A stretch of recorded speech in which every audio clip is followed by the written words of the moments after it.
My internet works. All right, we are live. What's up?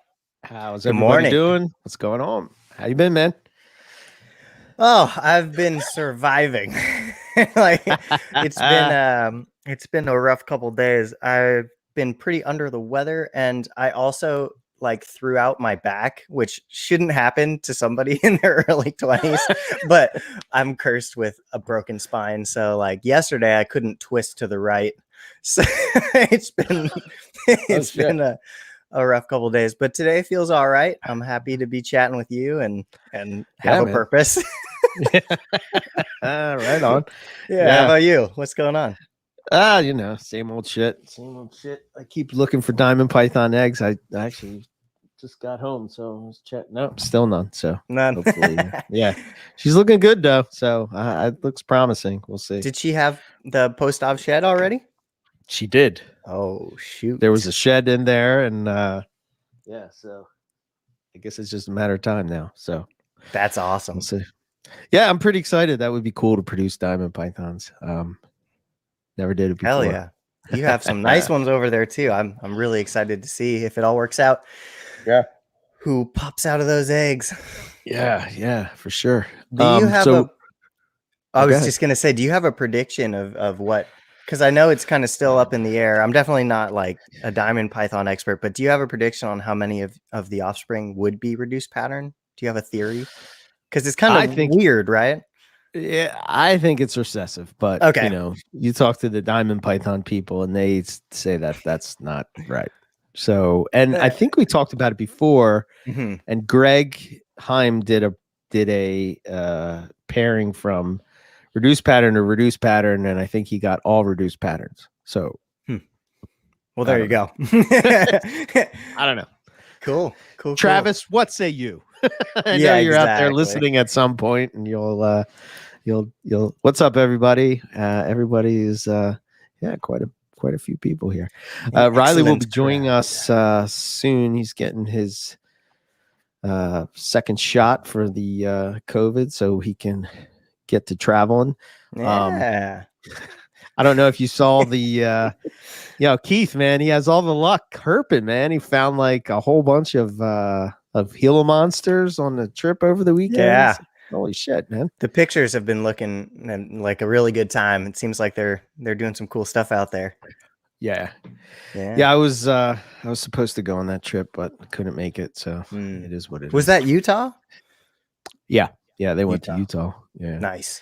We got 3 weeks till Texas. We'll be in Texas. So awesome. That should be cool. Almost out my way. More west. Almost. Almost. Yeah, that's awesome. Yeah, I can't wait. Hopefully okay. Riley, I guess is getting together. I just saw a message pop up. I'm hoping to see some cool rattlesnakes is really probably the thing. That's most number of one. all. Yeah. Nice. Yeah. And I think Rob mentioned you were also going to do some indigo stuff at least one of the days, right? Yeah, so we're heading into I guess like the eastern side of the state. We're going to start there. I guess wherever we're going to be is there's been some sightings. I'm talking like it's Bigfoot. Some sightings of indigo snakes. Kinda. And we're gonna move out west back to where we were. I think the other thing that I'm excited to see would be to see some gray bands. I think that would be really cool. Some alterna in the wild. That's awesome. Yeah, would be pretty awesome. The crazy thing is like sometimes you can collect these animals as opposed to like when you're in Australia and you're like wishing you could collect them and you can't. Can't even touch it, hands off. Right. You know. That would be cool. Any interest in doing that? I know you kind of have had it like in the back of your head to do more North American colubrids for a little while. Yeah, I think I posted up a post the other day of people were all worried about me that I was like having a meltdown or something, but it wasn't that or anything. I had posted up a bunch of plants that were out back, and I think I think it's just in today's world, it's just like all this stuff is being thrown at you, and sometimes it's just you need an unplug. You need you need to be able to step away from stuff. And I think for me, like the unplug was always like the herping trip, you know, and not being able to do it means you don't be able to unplug. So right. that's why I'm sort of looking forward to this. But I had set up a bunch of plants because I wanted to take a shot at, if I'm going to do more naturalistic enclosures and stuff, that I would, you know, try to get my thumb green and see what I could do. Because Nice. it's like, oh yeah, I don't know. Are you any good at taking care of plants? I've had pretty good luck with plants. I don't know if I'd go so far as to say green thumb, but yeah, before I like had to pack up and go to college, I was really proud of this little garden I put together at my dad's house. I had like 4 blueberry bushes and a bunch of like strawberries and a fig tree. Like, I don't know. I was really into just growing stuff that I could eat because I love food. So yeah, I love that kind of stuff. Just my living situation now, I can't really do it because I'm on a second store apartment. There's not a lot of dirt. But Right. No, I think that some good plant work is very therapeutic. Yes. Yeah. So I've been doing that, and I just sit out there, and you know, you can hear the frogs calling in the background. It's just kind of relaxing or whatever. And yeah. But the whole point of what I was saying is like I'm really like trimming the collection down. So to me, although as much as I mean, maybe at some point in my herping keeping career, maybe I'll move to have some stuff. But no, to me, I'm just going to observe them in the wild, and that'll be the extent of that, you know. But I had a feeling that's probably the answer, but I asked anyway. Yeah, I mean, same. You know, I wouldn't really want to take anything out. Be more interested to watch it slither away. yeah. I mean, I guess if I was you know, if I had like a specific breeding project or something like that, you know, it would be cool. I'm you know, but yeah, I don't. Yeah. I'm just gonna enjoy it where it's at, you know. For sure. But that doesn't mean that the guys, other guys won't, you know, because Owen, he's kind of, well, Owen's not going, but Rob, he's a kind of a Colubra guy somewhat, and, you know, so for sure how it goes. No, that'll be awesome. And last time you were out that way, I know you guys found the Diamondback, but do I remember correctly that you were a little bit bummed out that you didn't find more stuff? So is this kind of revenge trip or? Yeah, there was a couple species on there that we wanted. I mean, we did pretty good. But I think Alterna is a big one to try to be able to see. That was a real big one. And I think it was Justin Smith is going with us. Nice. So Justin and Phil are going, and they're, you know how Justin loves his Baird's rat snakes. And right. We had just missed one on the first trip because it's kind of weird. We were driving up and down the road, and there's like people, you just kind of talk to each other and be like, yeah, I saw a Baird's rat snake down the road. You know, it's not there by the time you get there, but of course, yeah. You know, it's like, damn it, we missed it. So, that's cool. So I'd like to see that. A coming together of the two networks too. That's awesome. Yeah. Yeah. Right. Yeah.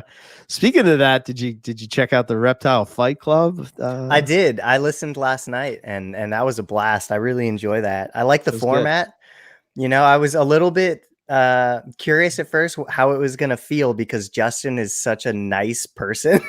Yeah. I couldn't imagine him like arguing very hard. Yeah. But no, it was great. It was awesome. It totally worked. Yeah. I'm excited for more. And I think to me, I found myself just like talking to the podcast as they were going, you know, like, no, this is what I think. That's, yeah. You know, oh yeah, right on, you know, whatever. And like, just going back and forth. But there's a great topic too, to kick things off.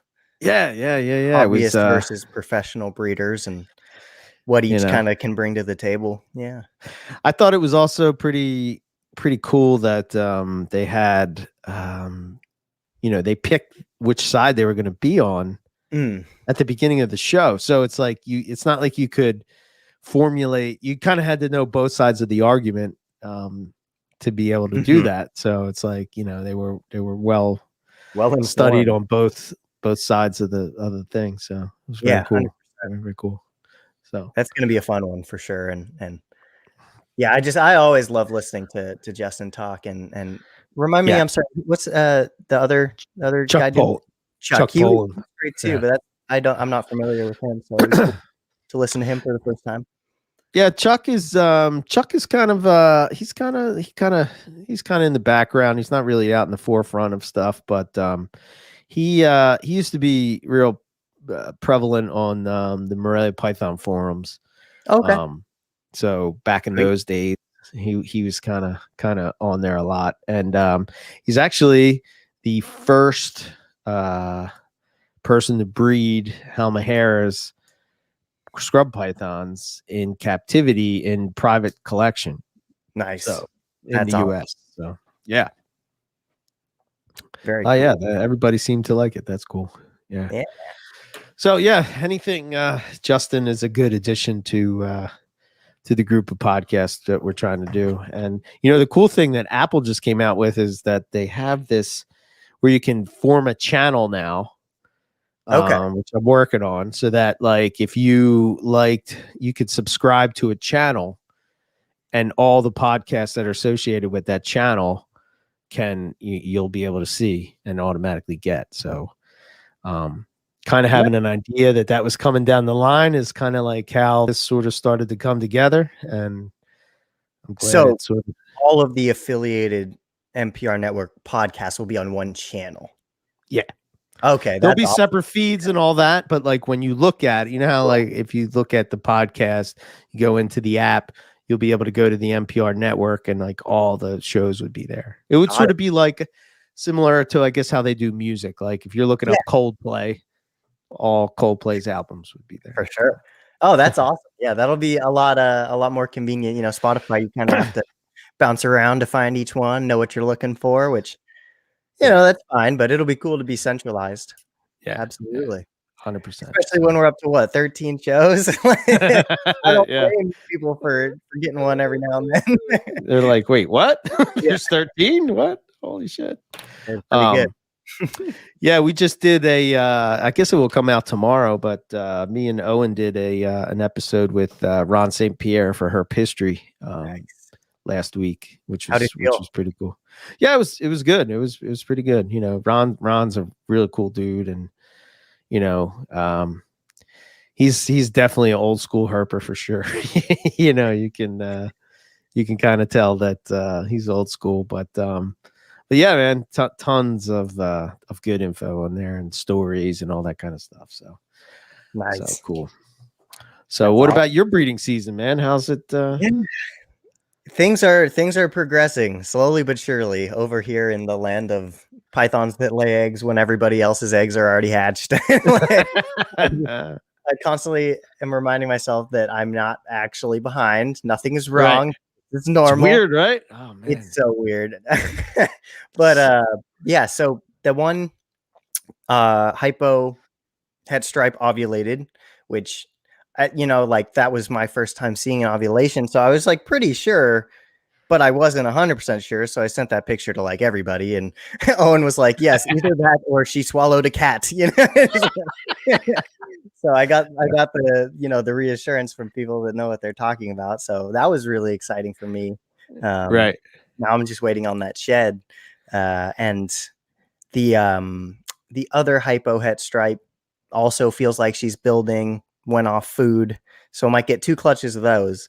And then one of my double het stonewash stripe pairs, also she feels like she's building and she's off food. And I've seen them lock a few times, but neither of those 2 snakes have ovulated yet. So that's awesome. I don't know. I'm still just chucking males in with those ones. And the fourth one, that final double het pair, I think it's probably safe to say she's not going to do it this year, but that's all right. I probably don't need 4 pairs of Brettles trying to get started on food. Yeah. So did you think about what you're going to do to try to get get them going, or? The 2 that have not ovulated yet? No. I mean, like when you have babies.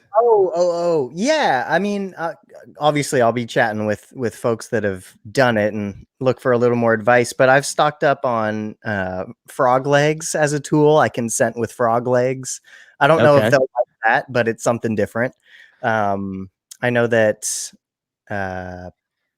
for certain species, mixed sense with chicken broth. I don't know. I need to do a little bit more diving on what people like to do for Brettle specifically, but whatever I got to do, I'm happy to do it. I have no problem getting creative. Yeah, 100%. Yeah. I think he's had mixed results. One year he had really good results getting them going, and then the next year he's like, I hate these things. I want to send them back. You know how Owen is though. But yeah, that's cool, man. There's a lot of, I'm starting to see a lot of cool stuff hatching out, and I know Riley's days away from the citrus tiger head albino clutch hatching, which will be awesome. It'll be really cool to see that. That's going to be sweet. Yeah, absolutely. And I'm trying to keep my finger on the pulse of every posted Aspidites clutch this year too. Like I'm just surfing all of the web to try and look at as many of those as I can, and there's been some cool ones already popping out. And, what's like your ultimate goal? Are you trying to get is there certain looks you're going for? Or are you just trying to get a diverse group, or what's in terms of me building my future collection? project? Yeah. Well, with the Womas, it's definitely more of just like trying to build a nice group where I can go in those two directions that I've talked about in the past, where on one end of the spectrum, I want to try and do lighter color or like lighter toned, super orange, like maybe reduced pattern type stuff. And then the other direction would be kind of really high contrast, thick, dark bands. Cause I have kind of mostly the lighter orange stuff, but then I have this one male that is dark and beautiful, and I want to, follow that thread, but I just haven't found the right girl for him yet to do that. Right. So, but then for blackheads, I just want to have all of them. Yeah. I don't know. It would be cool in an ideal world where, they didn't cost thousands of dollars. I would love to have, the stock where I can keep westerns, the stock where I can keep Swiss, and then just play with the kind of mutt easterns in between, if you will. Right. That would be sweet, but we'll see if that's realistic. Is there in Australia, they have a little bit more morphs and projects like that. Is there anything over there you wish you could have? Honestly, if I could snag anything from Australia, it would be the Pilbara locality blackheads. Nice. They're just so nice. Like Jenbert pythons post them up, and I'd salivate. Yeah. And some of the Lazic line westerns in the States have a similar look, but they're just really hard to track down. Yeah. That's like a python that's like really like maintained its value for a long time. I guess it has to do with the fact of how hard they are to make, finished product of babies, Right. It seems like a lot of folks are able to get to the mature stage, and then from there you kind of get less and less at each step along the way, right? Like X amount of people get eggs, X minus 1 people hatch the eggs, X minus 5 people get the eggs to become babies that eat. It's like, I don't know, but then some people are consistently successful too, which leads me to believe that there is a better way to do things where more people could have success. Maybe we just aren't there yet, but I'm excited to get to that point where I can start trying to hone in a little more. I think, I don't know. I tend to think maybe it's all about the diet, Yeah. It's about, I'm certainly on that train as well. But I will say too, like, without throwing names out there, there is one really successful blackhead person I talked to that says that's all a bunch of malarkey, and he pounds them full of rats and has great success. So it just makes me kind of wonder what the heck's going on. Yeah, man. Yeah. Yeah, it's hard to pinpoint because I know, especially a few people I know in Australia that breed them. They said the same thing. They're just like, we feed them full of rats. Just load them up with the rats. What are you doing? Why are you making this difficult? Just like, huh? Right. Okay. No, it's an interesting one, and there's also the question of when you have a species like that spans the entire east to west gradient of a large continent. It might be fair to say that there's differences between the easterns and westerns. There has to be more research to determine whether they are significantly different enough to warrant any uh, taxonomy or anything like that. I'm not sure that it does. I'm not suggesting that, but Sure. The different morphology is clear, right? You can tell them apart, and one is bigger than the other. So, perhaps the answer is different depending on what you're actually working with. Like, I think about that a lot with Womas. It's frustrating to me, and I talked with Casey from Zion Hill Exotics about this when I recorded with her earlier. But Woma pythons have such distinct local morphological differences, right? Like the southwestern ones or the southern ones can grow to like 9-10 feet. Like that's documented. And Right. Not knowing what we're actually working with in the States, like just the muddled stock. Yeah. I have no idea which Woma python or what combination of Woma pythons are here. I don't know. It's frustrating to me to not be able to know that, because if I knew for a fact that I was dealing with Woma pythons that descended around the Brigalow belt, like I'd be giving them climbing opportunities because that's their natural history, is to go hunt lizards in trees. But if you find Woma in the Tanami Desert, there are no trees. Yeah. All that stuff really makes me wonder, and I wish that more was known, and I know that's kind of what we all struggle with all of these species. Yeah. More research needed. Yeah. 100%. I know. Let's just say here. Let me hit this on here. So, what is y'all's opinion on listing animals for sale at increased prices if it's an animal that you really don't want to get rid of, but be willing to part with for an extreme price? I'm sure that Does happens. that just mess up pricing for everyone else wanting to sell similar animals? I don't think it messes up pricing for everyone else, because, unless everybody else looks at that and then raises their prices too. I don't know. Economics is weird. I'm bad at economics. You go first. Well, I guess my thought would be that like the value that we put on snakes is just, or reptiles is just like, there's no real value to it. It's just, what do you think it's worth, and if somebody's just willing to say, okay, I would pay X for it. If you have an animal that's specific, is like special to you, and there's been situations where, I've hatched out animals, and there's certain ones that I don't want to sell, and people would ask, and I kind of put it at a crazy price because I'm thinking that I don't want to sell it. And hopefully this will keep me from not selling it. And usually it does. But every once in a while, you get somebody that is like, okay, I'll pay that, Right. I guess if the person that's buying the snake feels that they're willing to pay it, I guess that's the value of the snake, right? I mean, I can't argue with that. I mean, personally, as like when I'm in the market for something, if I see an animal that is clearly priced that way, like for example, the male Womas on Morph Market that are $1,000 a piece right now, I just pretend it's not there. I don't take it seriously. Right. So I don't know. I think that it could potentially be unfortunate if it's a market that's so small that the rest of the people that have animals to sell look at that one first and think, okay, that's what mine are worth.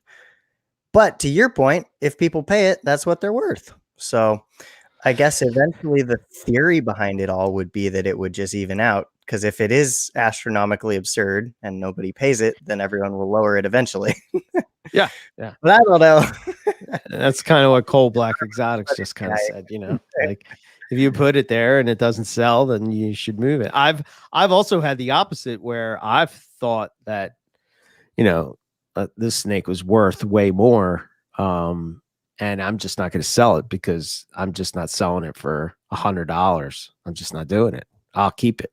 You know what I mean? And I think that's kind of my feeling. I'll probably run into this stuff with pop ones, where the value of them keeps going up. And I'm just not going to part with something that I think is more valuable. And if you don't, then that's fine. But I'm sure there are people that are. And if it is wrong, then I guess, then you adjust from there. But I see, I don't know. I could be wrong. You know how much I love selling snakes, so it's not really my thing. But I kind of see, I remember the market in like 2009 and maybe to about 2000 and till about when Morph Market came out. That seemed to sort of like level everything out. I think part of the problem in the past is like, again, like it's whatever we think the value is. So you may have some people that have like this crazy idea in their head that this snake is worth more than what it is, and they put it up and it just becomes the price, because people are like, you see it all the time at like reptile shows. Like you're setting up. I know at Carpet Row, we used to do it all the time. Like, what are you selling this for? What are you selling that for? What are you selling this for? And, the problem that I always ran into is like a lot of that shit didn't exist. So if you're selling an albino zebra jag and, there's only 2 other people in the country that produce them, well, I don't know. That becomes even more difficult because you don't want to price it too high. You don't want to price it too low. Yeah, no, that is certainly tricky. If I was a person that hatched out something where there's like less than 5 around, or a world's first, if you were, I would have no idea what to price it at, and I would probably freak out about it. I'd probably agonize over it. Yeah. I think I could be wrong, but it's just my perception that the whole more people being pet keepers and coming in not from the aspect of wanting to necessarily be breeders, I think kind of makes the whole situation a little bit what would I say? Like a little bit the price isn't as volatile as it used to be, I think that if somebody wants to have a nice setup of whatever, they would be willing to pay X amount of dollars because they're not looking to get 5 of them. They're gonna, they're gonna go get 1 or maybe 2, whatever, For sure. No, that makes sense. I'm going for a true ghost next year, and I don't want to let any go. But if someone was willing to pay, I think more so what happens is the opposite, right? And this is where it would affect prices in the ball python world is notorious for this. I don't know if it's currently, but it used to be. And this is what I was talking about, like 2009, where you'd have people that would come along and they would say, okay, a bumblebee is worth $1,000. And then somebody else puts it for $800. Well, you have, somebody that comes along and they say, well, they're trying to undercut that other person because, there's so many bumblebees because everybody rushed to make these bumblebees.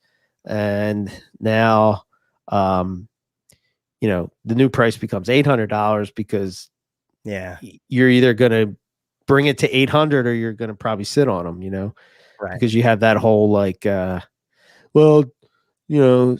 Sam over there is selling them for 800. Can I do my own voice? Well, go buy it from Sam. I mean, that whole more like rat race thing, I really don't like that. The pattern of it's new, it's expensive. Everybody buys it because they think they'll be able to produce it and it will still be expensive. But then by the time everybody else is producing it, it is no longer expensive. And then nobody wants them. And it's like, why did you do it if you didn't like it in the first place? Yeah. 100%. Yeah. You know, and then, yeah, I mean, everybody gets pissed. Everybody's mad at each other. This is where a lot of those fights would come from. Just like, you know, he's trying to undercut the, you know, the market and this and that. And there used to be actually people in the ball python world that would do that. And I remember reading thread upon thread upon thread, like just like pages in this thread about, you know, like the banana, how much that was. And then all of a sudden it just like dropped, like boom, you know? Right. I think, you know, Keith is having an influence on me. And as far as that goes, it's like one of the things that he used to say one of the things that he said to me a lot was, he's fine. yeah, no, I say it like I don't know him anymore. One of the things that he said was like, when you're producing like selectively bred animals, you're in the driver's seat because nobody else has it. Like nobody else can create what you can create. A perfect example of that is Matt Minatola has the extreme marbles. Nobody else has that.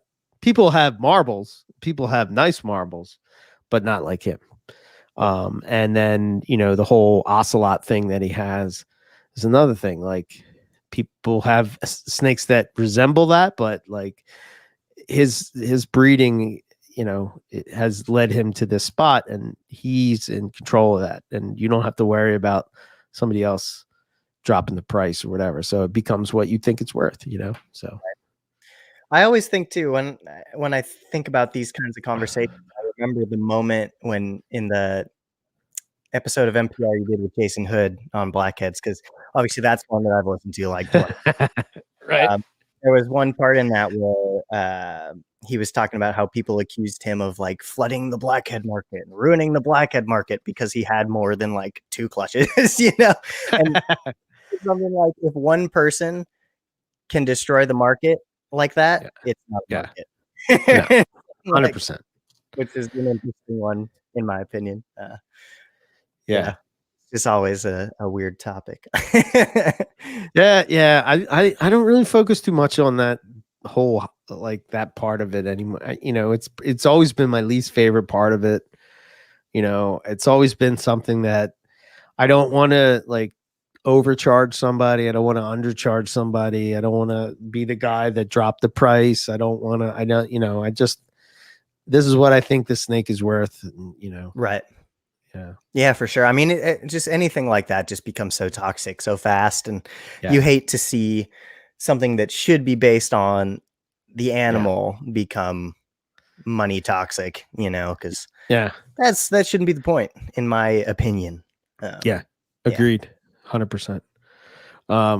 So I think Absolutely. Riley just said Riley is near. He just got home.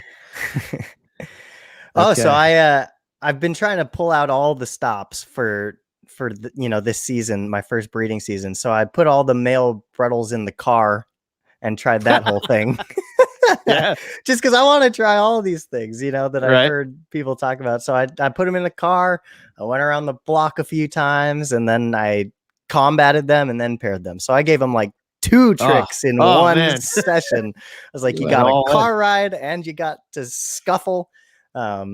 And then they all went in the lay box where I can't see what's going on anyway. But fingers crossed that worked. Nice. Yeah, that'd be cool. Yeah. Are you doing maternal incubation if it happens? Are you? Yeah. Okay. If I only get the one clutch, that is, you know, looking really promising at this point, she gets to keep them as long as she doesn't do anything to make me revoke those privileges, like laying in the water bowl or, you know, yada, yada, yada. If she's good, she keeps them. If I get 2 clutches, I will probably let both of them keep them as well, just because I need that data. And then if I get 3 clutches, I'll let 2 keep them and I'll take 1 because I would love to also just get experience incubating eggs for the first time. I got this cool thing. I kind of talked about it on NPR, but it'll be on the one with Ron St. Pierre. But I saw it on Snakes and Stogies. It's this egg candler. Oh, nice. That's cool. it's pretty cool. It was on Amazon. I think it was like $10 or something like that. But do people probably use that for like chickens and stuff? Chickens and stuff. Yeah. So, but I was like, damn, that's pretty cool. I don't know how Justin found it or whatever, but yeah, he was talking about it. And as soon as I saw it, I was like, okay, I'm ordering that, but it's just like, like that. Right. Have you been using it or no? You're still waiting on eggs. You're still. Oh yeah. I'm still waiting on eggs. Yeah. So, but yeah, I always had trouble with, the other kind of lights and getting it to go. So, and I don't know when I was at GX3 for the first time a week ago, Sunday, Grant and I were checking out our blackhead eggs there, and he candled one of them with the iPhone flashlight. And I mean, it kind of works, you could see like veins and whatnot, but I'm sure I would have saw a lot more with something like that. Yeah. Hold on. Yeah. Riley. He's near. He's upon us. Look up. Yeah, he said, where's the link? Owen buried the link. It was sabotage. That's the only reason Owen was chatting with us, to bury the link. Oh, wow. Oh, I didn't even see what's going on with Owen. That's pretty cool. I didn't read it I won't announce it, but yeah. What's going on? Yeah. He still didn't see it. Oh, my God. Oh, nice. That's cool. Copy link. Hold on. Yes.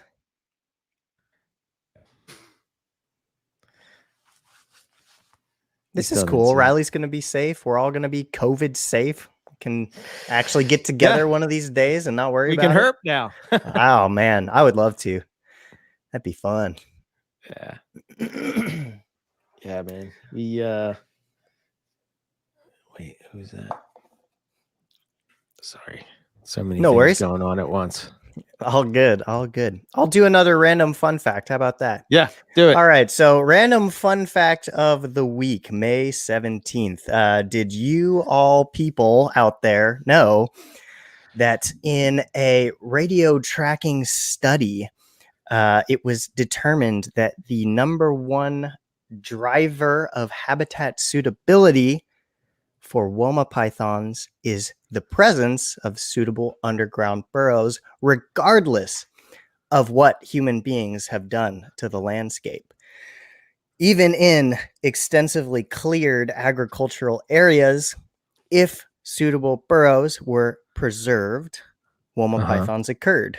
And in untouched areas, if there were no burrows, there were no Woma pythons. So maybe humans and Womas can coexist if those burrows were given a similar level of protection as things like old growth trees and other keystone habitat types like that. That's my fun fact. Interesting. Very cool. Yes. Huh. It was the number one determinant of where they would occur versus where they wouldn't. Yes, Robert, we are still planning a herp trip up by you. Yes, we have to get up to the Poconos. I'm trying to get that together, but life got in the way for a little bit. But yeah, we'll work that out for sure. Yeah, Woma's in so they don't try to dig burrows at all. They just sort of like, is that the thought? Like it has been confirmed in the academic literature that they can certainly enlarge burrows. Okay, so it's like pre-existing burrows. They try to suit themselves. Yeah, it seems like that's the ideal situation for them is to utilize burrows that were made by other small mammals, things like bilbies, which is a fun word to say. That doesn't mean they're not capable of digging on their own pretty extensively, but that's probably not their most ideal circumstance. Welcome, Riley Jemison. Riley, how do you feel the 5Gs coursing through your veins? Yeah, desire to praise Bill Gates. Honestly, he made a total player move by divorcing his wife after getting all these women this injection. Now he can go on his app and like look them up and find the good looking single ones. Be like, he's kind of a pimp like that. That is a conspiracy theory for the ages. Well done. Yeah. Wow. But no, ask me tomorrow if I'm feeling feeling it because I might be dead tomorrow. Yeah, shot number 2 was rough for me, and I think That's what I Eric as hear. well. Oh yeah, it was rough. Yeah. I heard that if you get the shot and you've already had antibodies, you get really, really bad symptoms. And my coworker, Robert, I don't know if he's ever had exposure to it prior, but man, both shots knocked him on his ass for like 3 days. Interesting. Yeah. Wow. So what have I missed? Well, we just had a little chit chat about what we both got going on, and then some market economic stuff.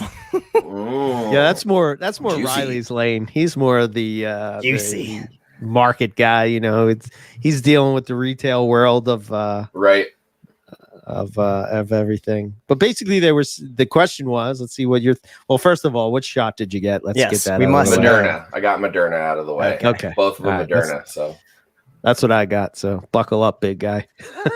I got Pfizer. Oh, okay. I've got a whole host of certain meds that I'm gonna take today and tomorrow. Yeah. Holistic and herbal remedies, if you will. Oh, very good. Very well. Very well. Yeah, just get through it, man. I don't know how it will be for you, but for me, I just felt like I needed to drink an entire lake. Like I felt like so dehydrated. I was just slamming water. yeah. I imagine I'll be glued to my Brita filter today. Yeah, exactly. Oh man. So let's back up one question real quick. The whole thing with the Womas with burrows. So do you think that keepers should focus on burrows in captive settings? I think that it would certainly be a fun opportunity to see more, natural behaviors, and I think the snakes would appreciate it. I think there's ways to simulate a similar environment without having to do like 3 feet of clay or something like that, which would be cool, but that's quite a project. But something that I like to do with those like basic reptile basics molded hides is just drill out a big hole on the top and bury them. I think that I've seen a lot of snakes appreciate that sort of thing.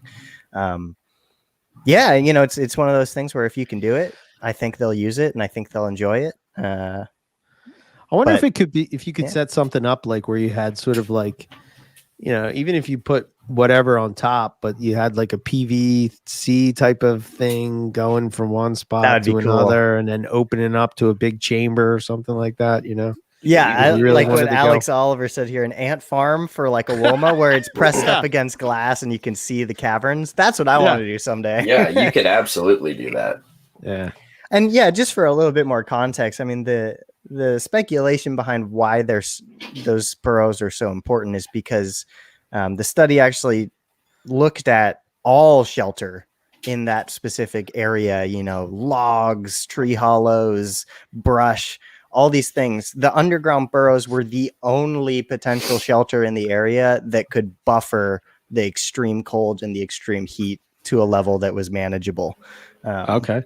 So in captivity, we don't subject our snakes to sub-zero temperatures, and hopefully we don't subject them to 115 degree heat either. So it's not necessary. It might be more of a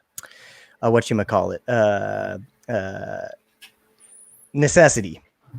The reason that they cling to them like that. Right. Mm-hmm. Very cool. So to back up to get Riley's thoughts on the whole market question, and then we'll get into some of these other questions here. But so basically, the thought was, it's like if you have a snake and you think it's worth more than say you think it's worth $2,000, but the going rate for said snake is $1,000. Do you think that it affects the market because you really don't want to sell the snake, so you priced it so high, hoping not to sell it? We've all done that, have had situations or have seen that. What's your thoughts? Do you think that affects the market to where that price then becomes that higher price?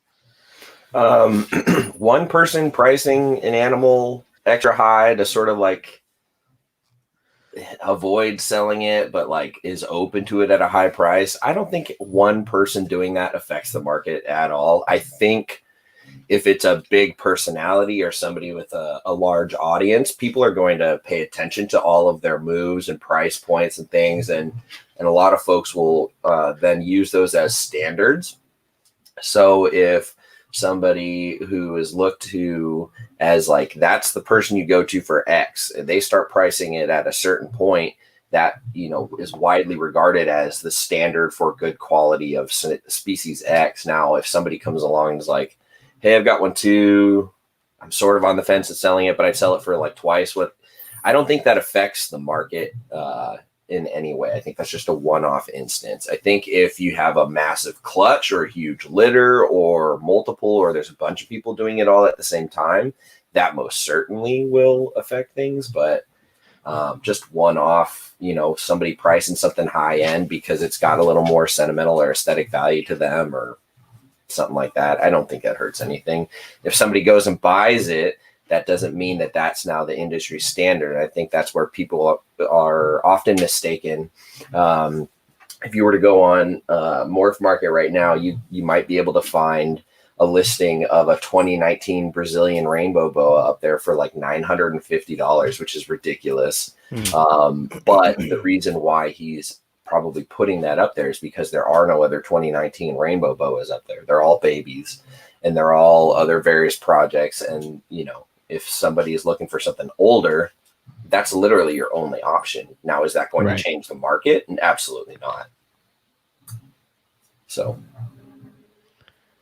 gotcha. That's my 2 cents on somebody marking something up super high. Just like a one-off thing is, I don't see any problem with it. I don't necessarily agree with it, and I don't necessarily think it sells all the time. And that's probably what I think. The other thing people need to realize is just because you see an ad with a snake up for the price doesn't mean that's what the market is. You've got to remember that snake hasn't sold. No, 100%. You know, what were all the other ones that were up there that sold real quick at, and what were the ones that took a few days to sell, and what were the ones that were the last ones to sell? Because that gives you your range right there. That's like cheating. That's like asking for the answers to the test right there. The first ones that sell, okay, that's the low end, probably too low. The ones that sell the following week, once all those cheap ones are gone, that's probably pretty close to what market value is asking for or sort of dictating. And then anything above that is just people waiting for everyone to have no other option, and just that they want something and that they don't have the choice. And that's how these markets work. Yeah. So for sure. Gotcha. Give me 1 second. I'm just taking like that $1,000 adult male Woma. Right. It's going to be there a while. The Woma page on Morph Market is kind of a shit show right now because it's those, and then it's the like Woma ball python hybrid thing. Well, and the thing with a species like a Woma is it's such a non-mainstream species that isn't produced in any mass quantity. There haven't been like a consecutive amount of years where enough people are producing them where you can get very clear, obvious, in your face market trends for that species. So you just kind of, the first few people to produce Womas, they probably just put a made up price on there for what they thought was worth it based on the industry standards at the time, and then let the sales or lack thereof dictate how that changed. And every year you adjust based on market response, how many other people are working with them, breeding them, so on and so forth. Yeah. And when they fall by the wayside and they lose popularity and people aren't breeding them, price goes up because that's, the law of supply and demand. For sure. And I would imagine too, it gets a little bit further muddied with species like that with such an enormous amount of variation, right? Like a Woma can be brown, extraordinary, or very drab, and they probably will not be and shouldn't be priced the same. So there is quality variation. For sure, compared to a species where everybody kind of looks just about the same. That makes it a little easier. Like what Owen was talking about when he was trying to move his olive pythons. He's like, boy or girl? Right. They all look the same. Well, the nice thing is nowadays, for the majority of species that aren't any like morph-driven species, but they're not extremely rare, where only like 1 or 2 people are breeding them, there's kind of been like somewhat of a market like buffered range for those species. And to me, things that are produced relatively infrequently, but you can't really call them rare. Something like a Woma or a Dumeral, something like that. You tend to see like the average price of those in the $300 to $400 to $500 range for a lot of those species, and then going up based on quality, lineage, breeder, so on and so forth.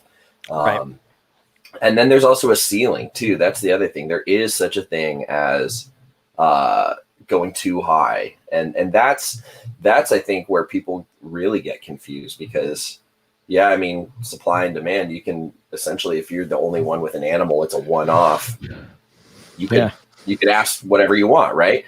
But the market has a history of what is realistic and what isn't, and there's only one or two people that'll pay these heinous prices, and it's not for these rare one-off species. It's for morphs. It's for things that have future income potential.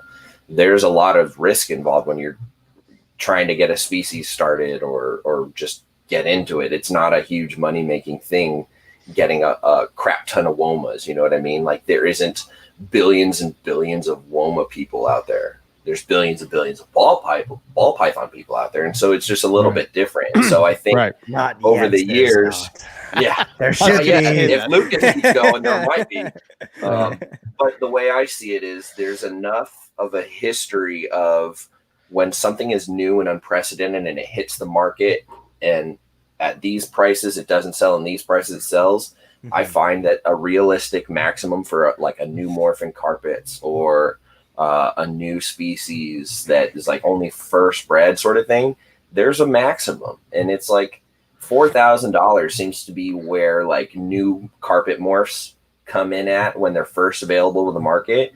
New species and things, you don't even see the price, because most people are just putting them responsibly here and there, and that's all done hush hush behind back doors. But you know, rare species where there's no morphs and it's just kind of a one-off thing, I feel like the maximum is $1,000 usually, unless it's something like Dunai or Traciae or Bolini or Apodora or whatever it may be. You know, like there's a handful of species that sort of don't have enough historic reproduction and kind of input from the past to give anybody an idea of what prices realistically could be. So I think it just varies from species to species. Yeah, for sure. Yeah, GTPs are crazy right now. Yeah, what's up with those guys? I've always kind of revered Chondro's, whether designer or pure locality stuff, to be kind of a top tier price point that does sell regularly at the high end, because it's such a regarded difficult species, not for any reason other than sometimes they just are difficult. I think probably the importation part of it probably affected supply, I would think. Yeah, Casper no longer. Yeah, you know, I think that you know, especially over the last year or so, not being able to really get importation. I think Dan not being in the market has affected availability. As much as, I don't know, every time he did a video, he said the Chondro people didn't like him or whatever. I don't know any of his problems with them, but I'm not really in the Chondro community, if you will, to say one way or the other. I do think that species has not been figured out yet. Yeah, I think we know what's going on, but I think we just keep them wrong. You know, you'll get a little tidbit from. So I'll give a little teaser. Right, we were talking to Ron St. Pierre, and I was talking to him about the episode he did with Owen and Rob a while back, where he talked about the dew, and how, like, you know, just trying to recreate that whole thing to try to make his animals healthier, and, like, you know, it never really dawned on him that they're drinking the dew in the morning and blah blah blah and all this stuff. So he sort of, and again, I'm probably going to butcher this, so I'm just going to kind of leave it a little vague, but he sort of talked about how, like, we know that chondros, you know, drink, and even carpets for that matter, drink off their coils and stuff like that. But arboreal snakes, he kind of his thought is that maybe they absorb more through their skin than we think as far as moisture, because he was having the same problems with these, the anoles that he was breeding with prolat, all the classic chondro issues were showing themselves in another reptile. And when you see that, it's kind of like, yeah, I don't know, so I think the humidity thing, that's such a tough thing to get in captivity, because if you have it too wet, it's going to lead to mold and all those other problems that come along with that. If you have it too dry, I don't know. It's I think that's one of the big causes of respiratory infections and carpets is lack of humidity. But we've. Sorry. Go ahead, Riley. I was just gonna say we've got these monkey anoles in that kind of make me rethink everything about how you approach keeping, and there isn't anything published on their husbandry. There just isn't. So they came in and I was like, these things are cool. How do we do this? And it's like, I don't know, figure it out. And I'm like, oh crap. So here we are a few weeks later and I'm getting direct feedback on what I'm doing that they like. And they seem to be one of those animals where they'll give you direct feedback with the husbandry errors. They like misting. And I think about that episode and chondros and misting and stuff, because these animals will sit there and then first thing in the morning, if I come in and spray water on them, the male will start chugging water, but he won't do it the rest of the day.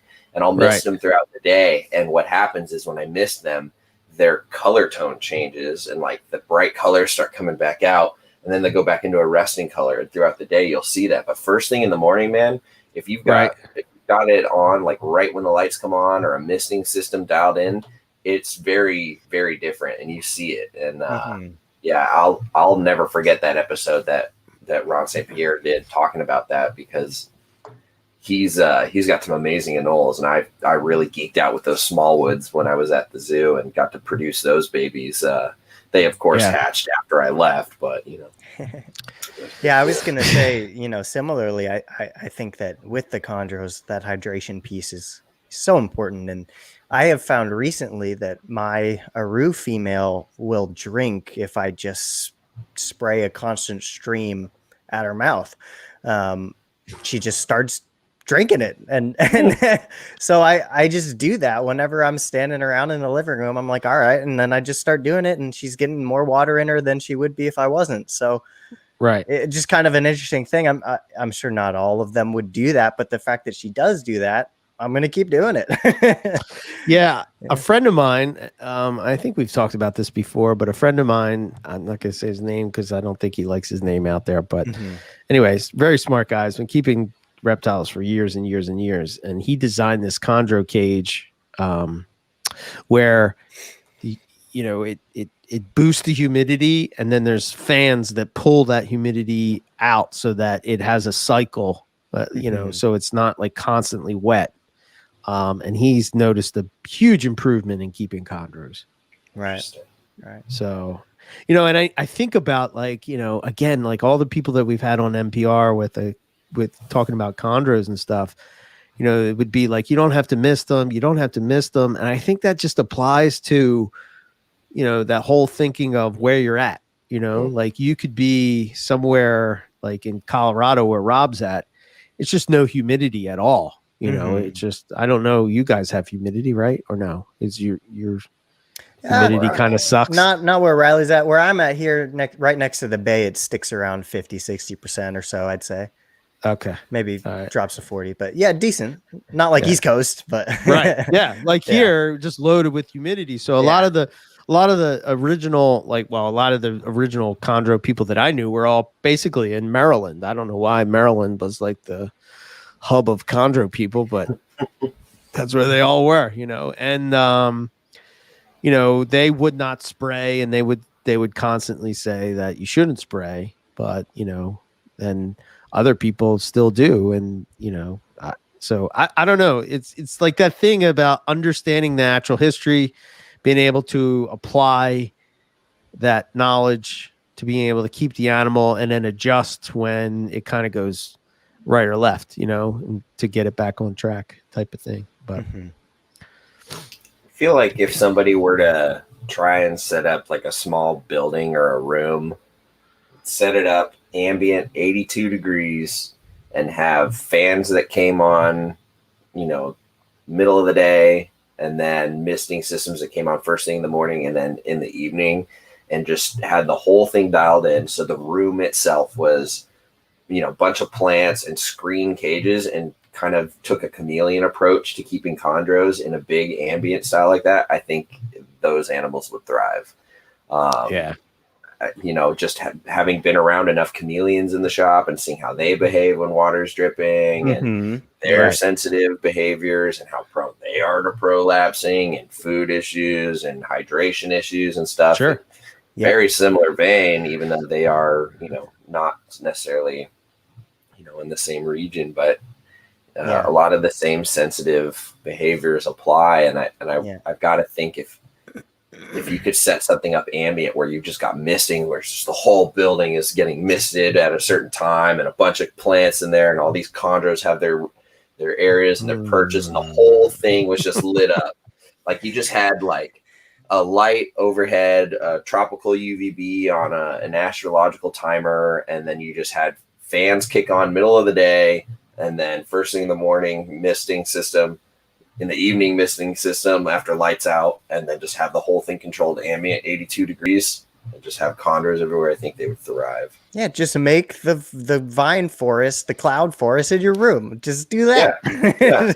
Exactly. Go get a grow tent and do that. The ultimate Morelia cage would be like, you have like the chondros down on the lower level and the jungle level and whatnot, and then you have like this big side of a mountain basically going up this thing, and then you got the scrubs and then the bolins all the way at the top. Yeah. Let's see what happens. You just keep them, cohab them, and it's like, and then throw a door in there and watch them all disappear. It was interesting. Somebody messaged me on Instagram, which I don't check all that. I actually don't check social media at all anymore, all that often. But we were talking about breeding Bolin's pythons and like some of the thoughts and different things we thought about, and we had mentioned, I think I had said it, that they're they haven't found males in the wild, and maybe that's because they're they have to travel in order to get them going or whatever, which I thought was I was like, oh, okay, yeah, that may be something.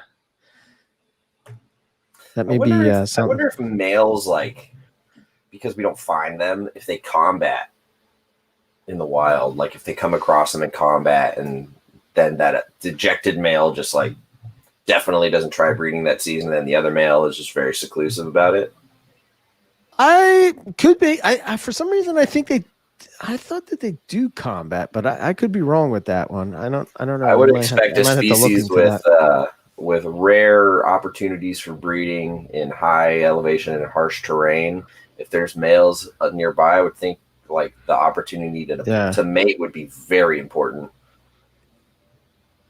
It's all fun and games until the Bolins, Spilota, and Bolapondro. Ryan, come on! Ryan, why are you always? Ryan he's fixated with hybrids, man. Like Ryan, it's just like.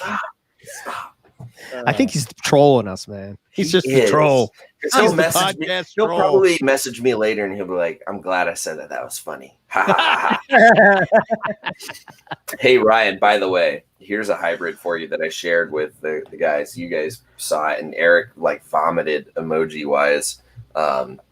There was a post of a Papuan carpet diamond python hybrid. Oh, yeah. And it just looked like a coastal for one. And then it made me throw up too. And it was gross. So you said cohab. Yep. How dare you? Yeah.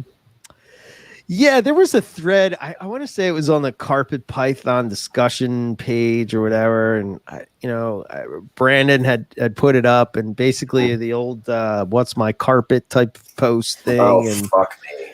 Yeah, and it was like, and I'm reading it, and I'm watching this. There was one guy on there, and he was getting super sensitive about the fact that, like, he doesn't see why. He understands why breeders are so adamant about knowing lineage and all, and like, but he doesn't like lineage, so he doesn't think, well, it's not that he doesn't like lineage, it's just that he likes a specific look, which is fine, you know what I mean? That's not who cares, It's just not important to him.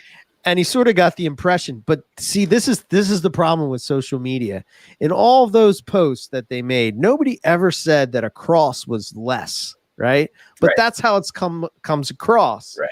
Because it comes across because you're trying to promote this way, or you're trying to say that this is how I do it and this is the way I think.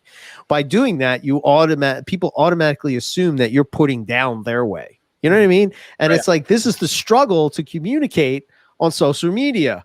It's just like, God damn it, man. I never once said that they were, and there was a couple times where I'm like, I gotta insert into this, and then I'm like, no. The other side of my brain's like, no, don't do it, Eric. Not anymore. Eric, I started that group. I don't know how many years ago, 5 years ago, 6 years ago. I quit that shit 4 years ago. Yeah, there you go. There's multiple reasons, and they all have first and last names, and they're usually in that group with loud voices and a lot of ignorance. Yeah. And sensitive skin. There is so much lost in digital communication. Like, don't assume I'm saying something is bad. Don't put words in my mouth. If I didn't say that crosses are bad, then don't assume that that's what I'm implying. Right. Just saying it's not for me. All of the tone is lost. And for some reason, people just love to insert the most negative default tone. Hats off to Brandon, because he's like this relentless warrior of like teaching the good and fighting the good fight and all that shit. I burnt that flame of me burnt out a long time ago. I could give a fuck about if the next generation of these people are like able to research things for themselves and figure out that these questions that have been asked a million times are worthwhile, because there's 10 years of podcasts, there's years and years of information online. There are books. There are plenty of people out there. And I'm sorry if this group of people in the world today needs answers spoon-fed to them. Sorry, not for me. Bye. Yeah. I don't want to participate in that. It's not because I don't care about a future generation of carpet keepers coming up and being informed.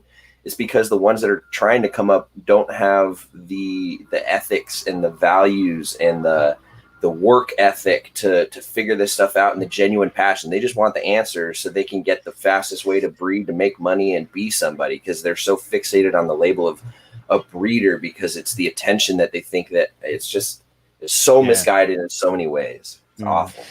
I think the whole thing is, I think it can be summed up in two trains of thought, right? The first train of thought is that, the problem with the people that are getting across, and I don't even care that they say, what is my carpet python? But the problem is that they'll post something like that. And then somebody will come along that just doesn't have enough. Well, shit, man. Even myself, sometimes I look at some of these and I'm just like, I don't know. Looks like this. I get that message probably at least twice a week, right? Hey, man, do you know what this is? And it's just like, I'm like, and I hate to say, it almost sounds like, I feel like the statement of, if you don't know what it was bred to, then you're never going to know, kind of comes across a little bit elitist to me almost sometimes. You know what I mean? I don't think that's what it's meant, but it's almost like this statement. This statement is sort of formulated to sort of just like give this person this answer so that you can move on. So there's no more explanation. It's just sort of like we've made it into a soundbite to where it's like, okay, we can say this, and this is what we're all going to repeat. And I think that's where maybe the person on the other side of it takes it as this elitist type of approach. Like, I'm just trying to figure out what this is, but at the same time, they just don't understand because they don't have the knowledge behind them. And you're trying to sort of like, it's not like I can explain to you what's going on with a carpet python in a message. It's just, it's too hard. Yeah, it's just too much going on. Not even to mention the fact of the variability of what you would see in the wild, and what we have and what is in the wild. That's why Australians look at us like, "What are you talking about? Locality? That's bullshit." Like, what do you mean, man? That's not locality, blah blah blah.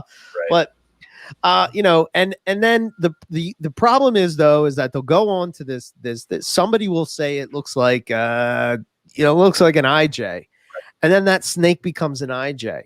Yeah. So then the newer people that are even coming in after that person, now that snake is represented as an IJ, and that's what they look at as a phenotype for an IJ, when that might not be accurate. But you know what I'm saying? I don't know, man. It's just such a difficult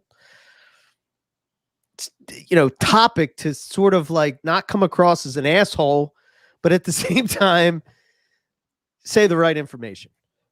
So I don't know, man. Yeah, I think that little catchphrase, just a quick response, because it is pretty hard to unpack. Yeah. Jackhammering.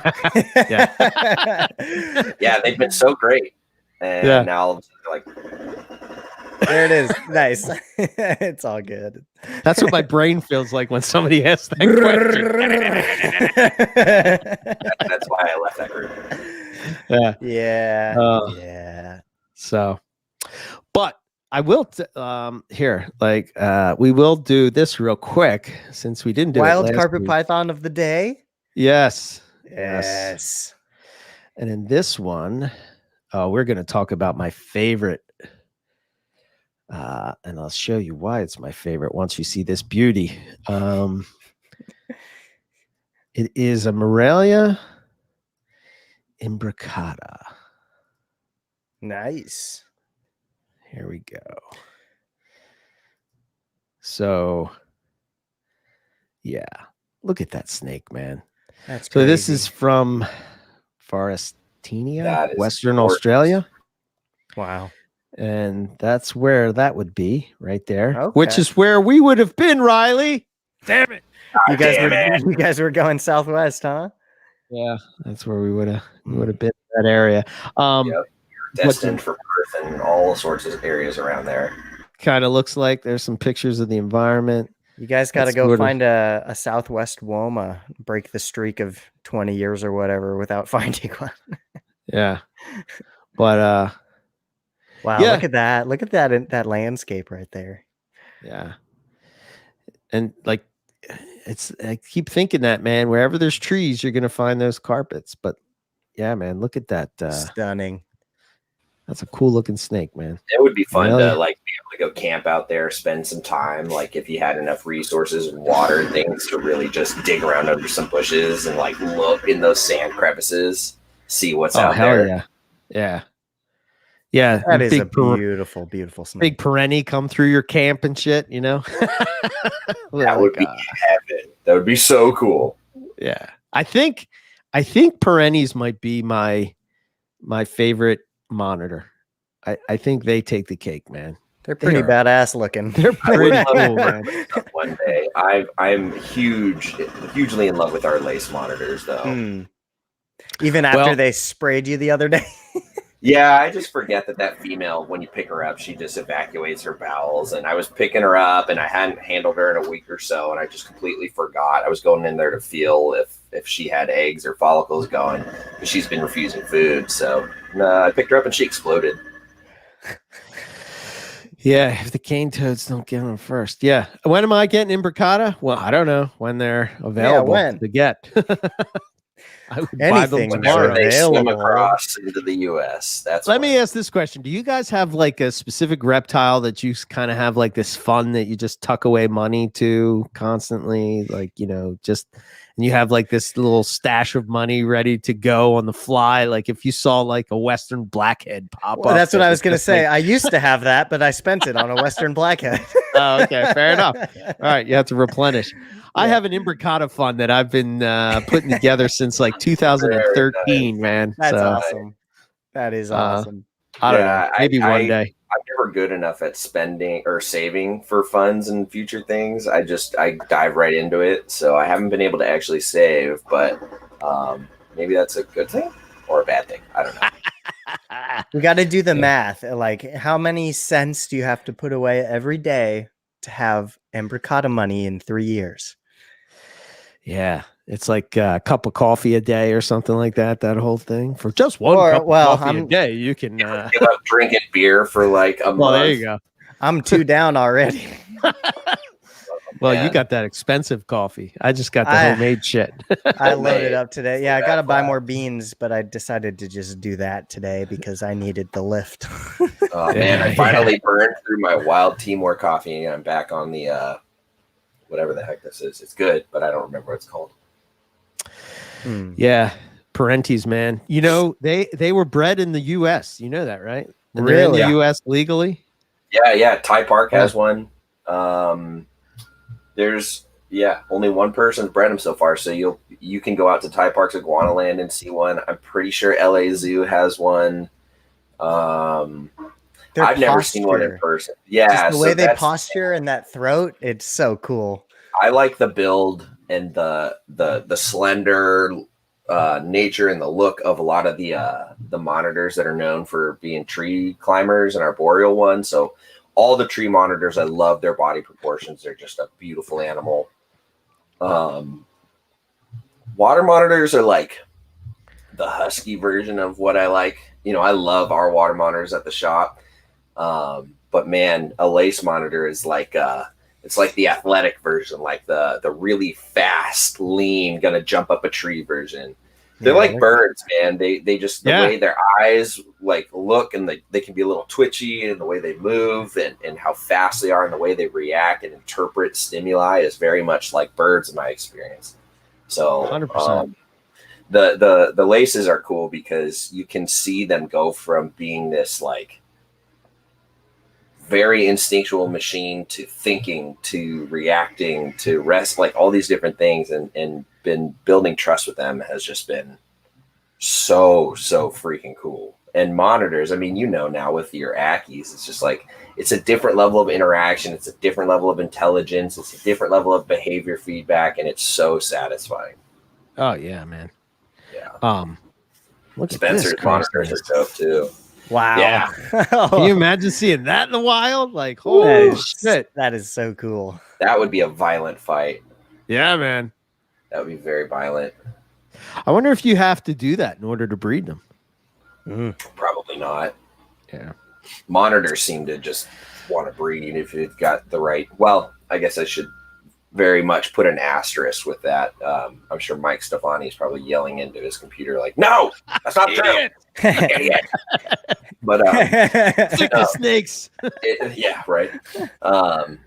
In my experience, monitors, like if you get their climate and dial them in right, get the humidity and the temperature right, like really hot, and get their food preferences figured out, and get that all squared away, and then you've got a compatible pair. They do the rest. I mean, it's a lot of work on the front end, you know, and making sure they're compatible and of age and size. But man, our water monitors breed readily. Our tegus breed readily. The lace monitors are breeding, and they're like 2. So, oh wow, yeah, our female's been refusing food lately for the last week. So she's huge. Yeah, and they're only 2, so she's like half adult size. This is gonna upset you, Riley. But oh wow, that's badass. A perennie eating a lace? Yeah. Holy hell, that's crazy. Oh man, I think I need to experience working with a perennie one day, or at least just share a space with one and really just see how they move to see how I could compare them. But I bet you they're like smarter and more intense than a lace. Oh yeah, I would think so. I think Scott would be able to tell us that because he has them. But yeah, whenever we can get over there and go visit Scott, that will be how I. I'd love to see his place, man. Figure that out. Yeah. Oh, dude, to see his venomous room would be a dream come true. My head would just go boom. Yeah. Yeah. Too much info. Boom.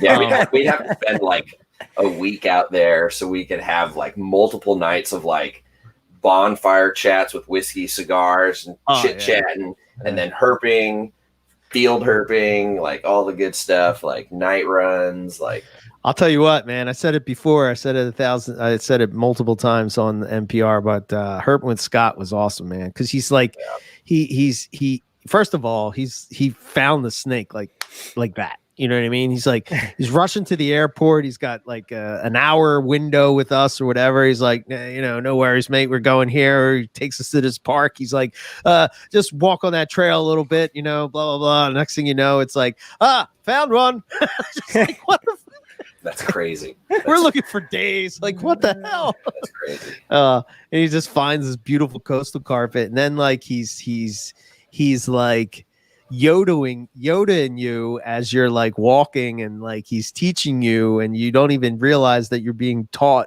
all these different things about herping, and man, it was badass. So that's cool. I could geek out for days with somebody like that. So I mean, Riley, I know you're not officially I know you're like looking to move or whatever, but just saying we could have like like an Australia snake discovery Australia type of place where people can come and see. I know how to manage the shop. I know how to run a retail side of things to fund it. Are you talking about moving to Australia?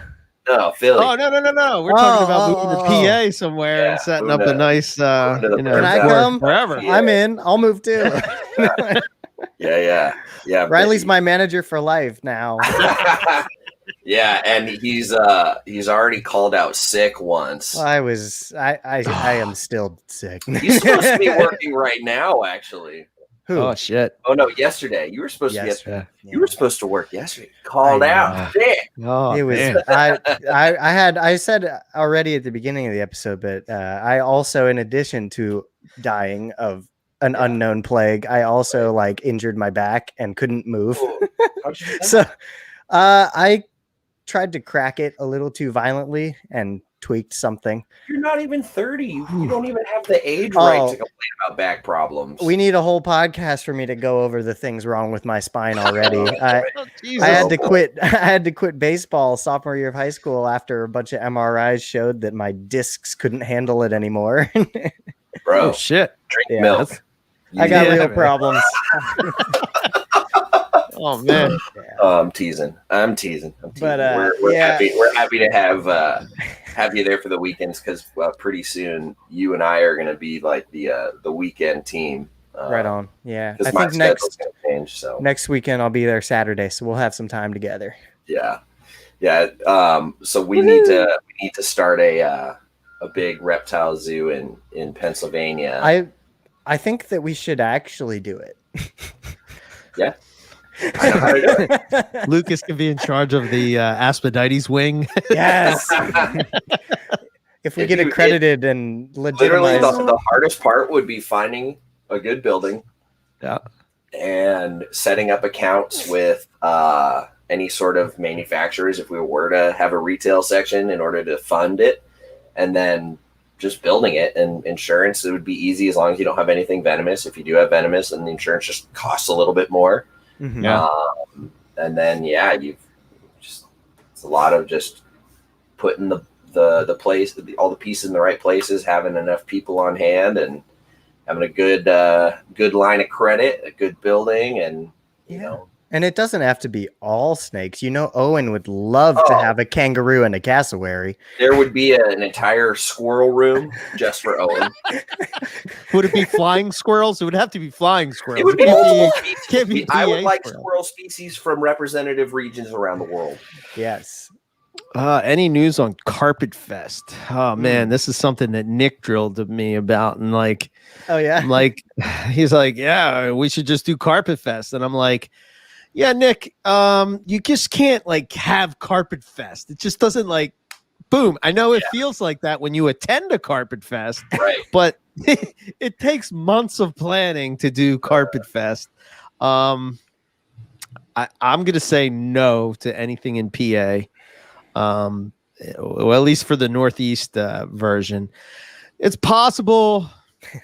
Zoom call. It's possible we might have maybe a small group or whatever, or, you know, something like that. But like, I just, you know, I got to worry about my neighbors and stuff. You know, the last thing I need is like, so, you know, spotlight coming on me is like, you know, I don't know. Yeah, so it's definitely in 2022. It still Absolutely feels a little 100%. too soon, you know? Yeah, for sure. Like, even California's, they're saying that as of June 15th, they're going to lift all mask mandates except for large gatherings of indoor and outdoor, like sporting events or concerts and things. But otherwise, if you work somewhere and all the employees are vaccinated, no masks, that sort of thing, other than like maybe grocery stores. So even though that's going to happen in a couple weeks, I still feel like jumping right into just, you know, a willy-nilly sort of thing, depending on the state, of course. But like, you know, some people are going to be different, and some of your neighbors are definitely going to feel differently and maybe not as comfortable about it. And yeah, you don't want to cause any rift. You don't want to upset anybody. You don't want to potentially like I'll tell you what, even like I know that I'm vaccinated and that I don't need to be as anxious about it anymore. But the thought of like going to a grocery store without a mask, like that just makes me so anxious. It's weird. Like, even though it's totally fine, I'm still conditioned to be afraid. Grow a beard and then you'll be so glad to never have to wear masks. Well, there you go. Yeah. Beard over mask every day, bro. Yeah, like, I've seen you with your Boland's mask trying to do that. Yeah, and it like puts this weird lip in my beard. It makes it all curl out and looks all stupid, and I'm like, it's gross. You know what? If I need to wear a mask somewhere, I'll just go like this around the store. Right. There you go. Hey, I mean, don't get me wrong. I don't like wearing them, but it's just been so long now that it's gonna feel bizarre. Oh yeah, it'll be interesting getting back to an older way of life. Yeah, and it's reminding myself that it's okay. It's not even the mask part of it. That's like PA is. I think in a couple of weeks is going to be mask free too. That's not the part of it. The part of it that, again, that people don't get is that it takes a lot of work to get one of these things going and get it together. There's a lot of coordinating, and you know, there's. You know, you got to figure out the food. You got to figure out who's going. You got to figure out, you know, I got to get ready I got to get time off of work so that I can get my house in order to do it, you know, and all this stuff. I mean, it's just, I would love to do it. It hurts my heart that it's been 2 years since we had one, but I promise you in 2022, there will be a carpet fest. And this is why we say to you guys all the time, like, you know, don't snooze on it. You know, it's like ICAST was a perfect example of something like that. You know, everybody thought ICAST was going to happen every year, you know, a lot of booze to buy. Yeah. Well, you know, the thing is about like, Eric's got a grocery store full of it in that room down there. Everybody brings booze to Carpet Fest because they don't want to come empty handed. So booze is not a problem. I'm not really a drinker. So that just stays here from Carpet Fest to Carpet Fest. You know, I guess, all that moonshine that showed up 2 years ago. Oh yeah, man, that's all still there. You know, it's probably better now. You know, it's aged, if you will. But yeah, the thing with like ICAST is like, you know, people snoozed on it and they missed a once in a lifetime type of event that was fucking amazing. It was awesome. You know what I mean? And even just to put it into to the thought of like, it was Rico Walder's really last, you know, public. Last time he was at a reptile function, sort of public reptile function. Right. You know, so I don't know, man. So 2022 is, at least for the Northeast. I don't know. Other people are getting carpet fests and stuff together, and sometimes it hurts my heart that like some of them are like they don't even I don't know. I'm not going to go into it, but we'll get back to it next year. I can't wait for you know, my first one. I think it's kind of crazy. Like, I've been listening to the show since before I was 21. but now I could actually go and by the time the next one freaking happens, Oh, Dave, trust me, it'll be so much fun. It's blissful when you finally get together with everyone. For me, the first and only one I've been out to in Northeast, because I've done all the Southwest ones, was that it was really, really cool to put faces in person to names that people that I've been talking to for years. And the best part about it is there was no like awkward, like, hey, nice to meet you sort of thing. It was like everybody was brothers already, like Jacob Rotz was there, and he and I literally hit it off like we've been best friends since little kids. You know what I mean? It was for sure. It was just like that kind of connection. Like, Scott Borden, I wish I spent more time hanging out with Scott, but it was weird because like I felt like I knew him so well. I was able to just be like, hey, Scott, how's it going, man? Talk to him for a little bit, pop in and out. And with several people, I was like that. And after the event, after the weekend, I was like, man, I wish I spent more time talking to X, Y, and Z. But there was 125 fucking people there. So it was like, I need a month to catch up with all of y'all. No, for sure. And that's the other part of it too that kind of makes me nervous is like the fact that like everybody is itching, like just say where the event is and I will go. I want to be around people and like be a record turnout. It's like tents in my Eric's house backyard. was at like max capacity at like 100 and maybe we have to rent out an event center. Well, what we got to do is like get a bunch of tents and just line that whole back fence in your backyard with like big old tents. They don't even need walls, just like a big canopy with a sidewall and like a tarp on the bottom, and just throw 100 bags and it'll be good. Yeah. And then the interns can harass Owen in real life. Yeah, man. Yeah, he's a lot softer, and when I you went meet him easy personally. on Owen that weekend. I didn't want to rile him up the first time I was hanging out in person with him. So. And then Jim from Morgantown shows up, and I was like, "Oh, damn, we got a real celebrity here." So I mandated photos with Jim, so I have that to remember. But yeah, it was. Have you guys already talked about the South Carolina bans and stuff going on there? We have not. It was overturned. So there were 2 bills. I wish Justin Smith were in here. If he is, chime in. He is. He was.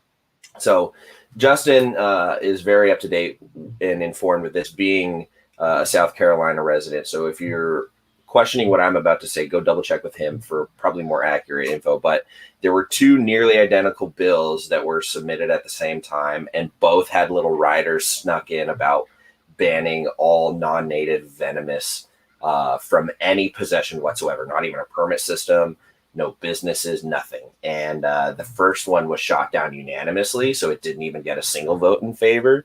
But then there was the second one, and I believe that one did not pass as well.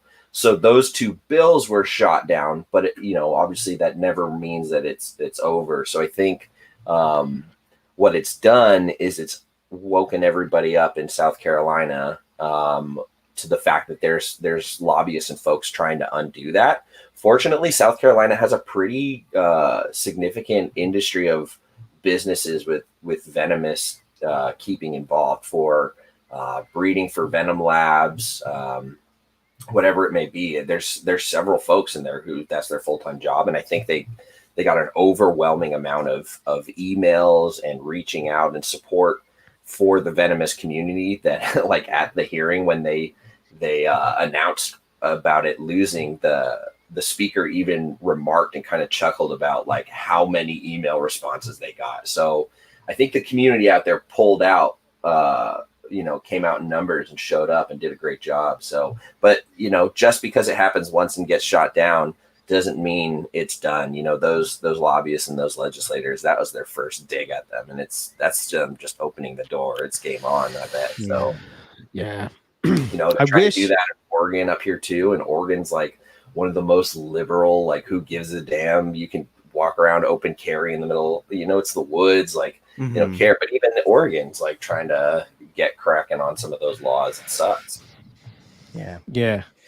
Yes, Chris. Apparently, from what the knowledge that we have, yes, the second round did. I think the second round failed, but it could still be like in in like the process. So don't quote me on that. I'm not as up to date as I was last week with stuff. So, but yeah, we'll see. Yeah, it's such a, I think the biggest issue that we face with the reptile hobby and these laws and all that stuff was, it's just the whole unity of the community, and like, I don't know if it's the world, I don't know if it's social media, but we're so fractured, and it makes it so difficult to fight things like this when you can't even respect each other enough to sort of say we agree to disagree. Sometimes that's okay. You know what I mean? Like, that's what, I don't know. That's kind of why I like the Reptile Fight Club, because I said before, now that people have had the ability to listen to it, and if you haven't, I recommend hitting it up. Oh yeah. I don't think it's on Apple yet, but it is on Spotify, and I think it's on Fast. Did something happen? It seems like it did come out of the blue. It was an illegal rider they stuck in the day before. Like, to the T, there are laws against that, and they still did it. They don't care. Yeah. But yeah, they literally snuck it in as it was being put on the desk of their officer, whoever decides. Like most of these things, there has not been a reason. And the science or justification behind it is literally verbally just made up and talked about by some pencil pusher in an office who's never talked to any biologists or any population management team or any scientific groups. They're just like, nah, bullshit. Just not get rid of them. It's dangerous. Our voters don't like it. So, I like that voice. Yeah, see, it's curtains for you, Monkey. Yeah. But I think what's going to happen is the more and more these legislative battles come about, the more and more people are going to come out of the woodworks and be like, look, reptile people are everywhere. You can't just stomp us out like this, Yeah. It's a multi-billion-dollar industry too. At the very least, you think those greedy bastards in all their capitals would want to make some money off of us, because that's what they do best. This is where the argument. Sorry. I was just gonna say, I want an updated statistic of how big the hobby is post-COVID, because I think we've all observed growth. Oh my gosh, my shop is like the barometer for me as far as how much it's grown, and it's overwhelming. I would love to have a better idea of how many households have a pet that is reptile or amphibian, not even just breeders, but just the casual, pet folks. Well, before the pandemic, bearded dragons were like the number 3 pet in the entire country behind dogs and cats. And they were quickly becoming the number 1, like out competing them, because people were starting to have multiple of them.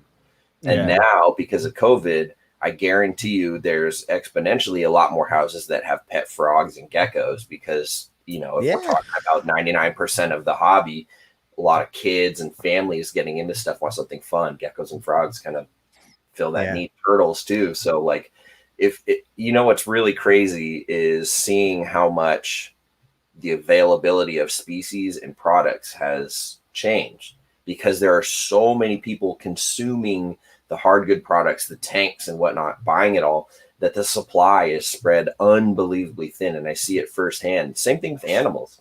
People are buying animals left, right, and center. There are so many people getting into just keeping one pet tortoise or, one XYZ, you name it, that it's like, it's gone. Prices have skyrocketed. Mexican black king snakes were on a downward trend, and now they're coming back up, not because of anything MBK related, just because of availability. Same thing with a lot of ball python morphs. Banana ball pythons a few years ago were $175. Now they're $350 or whatever it is. Things are going back up. You know how hard it is to get a sulcata tortoise right now? And it's not what you thought they would cost, a couple years ago, because a few years ago they were the $50 tortoise that people probably shouldn't be breeding anymore because there's too many of them, huge clutches, rescues are inundated. But because of that taboo becoming sort of like this public shaming of like, stop breeding sulcatas, it's irresponsible, everybody stopped breeding sulcatas. So now you can't get them. And now people want them again because there's more people getting in the hobby, and they're 4 times, 5 times the cost of what they were. Right. Yeah, it's I think it's a good time for the hobby, and as far as like you have more pet keepers coming into it, and I think that's what the hobbies kind of needs, right? It kind of needs that pet keeper. Whereas for the longest time, it was really focused on breeding, and I think that kind of like, I don't know, it kind of shied people away from it because maybe they didn't get into it. Then you take this whole COVID thing where you can't get out, you have no release or whatever, and it's like you want, because even I just equate it to this, right? I think of plant sales, right? You know, I can't tell you, it's like constantly in a supermarket, and we're talking supermarket here, that it's like up 300%. It's crazy. So to me, that's saying like, I think human beings, whether you know it or not, I think you have this need to sort of like get yourself back in touch with nature, if you will. And I think the more and more like, the world is becoming more digital and all this stuff, and the more you're away, I think, you know, people are looking for that, that connection to nature. And like, now that they're starting to see that you can keep reptiles kind of like you can keep fish, but like, instead of it being under, you know, it's now, you know, a land-based animal, to where they can have this little chunk of the jungle or chunk of the desert or whatever it would be in their house. It makes it super easy. You know, they're not a whole lot of crazy maintenance, especially if you're, you know, you've jumped onto the whole bioactive thing, and, you know, you're keeping just one animal or whatever, or you're keeping two animals or something like that, you know, just a small collection that you can just kind of like, you know, sit back and enjoy, and you know, you can go on vacation and not have to worry about boarding a dog, or, you know what I mean? And allergies and all this stuff comes into play. And I think it's like, I think that the reptile hobby's on a good projection. I just wish that, you know, we could just agree to disagree and just come together for the betterment of this, just for the hobby or industry or whatever you want to call it, or however you want to call it. I think it's just too fractured. Yeah, I agree. I mean, if we can't support one another, we can't expect outsiders to support us either. Yeah, yeah, 100%. Well, here's the deal: we live and die by what the industry survives on, which is ultimately money, right? So cage manufacturers, thermostat companies, deli cup makers, light manufacturers, fake plant making companies, the bedding, all this stuff. Thermostats, yada, it yada, doesn't yada, yada. exist if we don't have those pet keepers, the 99%, right? 100%. That's the bulk of them, right? So we all need to be very grateful that is blowing up.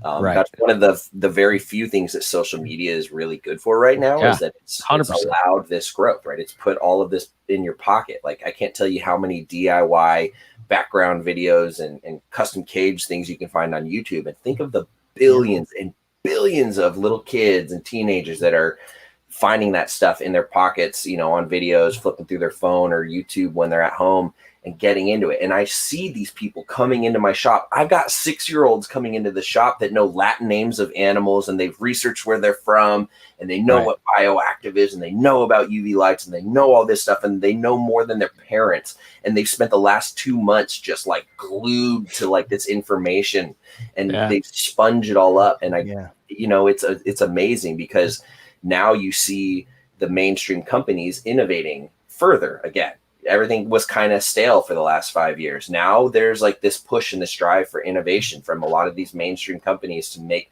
better products, more variety, more options, because ultimately when there's growth, more options stimulates more growth. Somebody comes into the shop, if they feel like they've only got one option for an item, that feels like they're constrained mentally, and they don't like that. If you give them 3 different options of moss, 20 different options of pythons, 50 different options of cages, 20 different options of bedding, and all these different ways to achieve success, people get excited, because all of a sudden they get to put their own stamp on it, their own fingerprint, their own approach.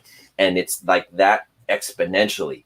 It's unbelievable. And so when you have all this growth and all this money, eventually the governments and all the people who have, you know, greedy fingers involved in all this stuff, they're going to want to keep that alive, because it makes them money. And as shady and crappy as that seems, we want them to feel like they're winning by this industry growing and surviving and doing well, because ultimately the 1%, the small portion of us that are the breeders, that aren't the hobbyists, we're still going to benefit from the trickle effect of that hobby being recognized as mainstream, having money going into it, and a lot of growth and expansion, because ultimately it normalizes it and it makes us less those outside fringe people that these legislators then want to attack. Right. Yeah. It all cross-pollinates everything. I couldn't agree more. And I mean, it's all the more reason why we need to make sure that we're supportive and fostering these new people that come in, because those new people, those casual, pet owners are really kind of the beating heart of it all. They having a lot of those people are what's going to make the difference in terms of the legislation, in my opinion. Their opinion probably matters more to their city council or what have you than the one guy with the warehouse with hundreds of animals, Right. Yeah, think about what scares people when they see it on the media more. Somebody having their house raided for a crap ton of snakes, or somebody whose house caught on fire and a firefighter rushed in and saved the pet gecko. You know what I mean? Like, it's a different look. It's a different look for sure. Yeah. So there's a lot of that goes on. Yeah, and you talk about the technology has advanced, and I think about I wish I could somehow just do this without having to do a job or whatever, in which I don't know, was independently wealthy or whatever the case would be. But to me, the next step in UV and all that kind of stuff is when an animal is out in the wild, they're not experiencing UV constant, and you got clouds and all this stuff. And I think about that. So a system that would turn it off or on, or raise it or lower the amount or whatever. And then I think about just the sun does this kind of thing when it sets. And if you had some kind of way, a bank of lights or whatever that could turn on and off, and I bet you would observe that whatever the animal or species would be basking in these different spots during the day and taking advantage of these different things that are offered, because and again, you could I must have been a dart frog, and Zach Baez showed it to me a long time ago.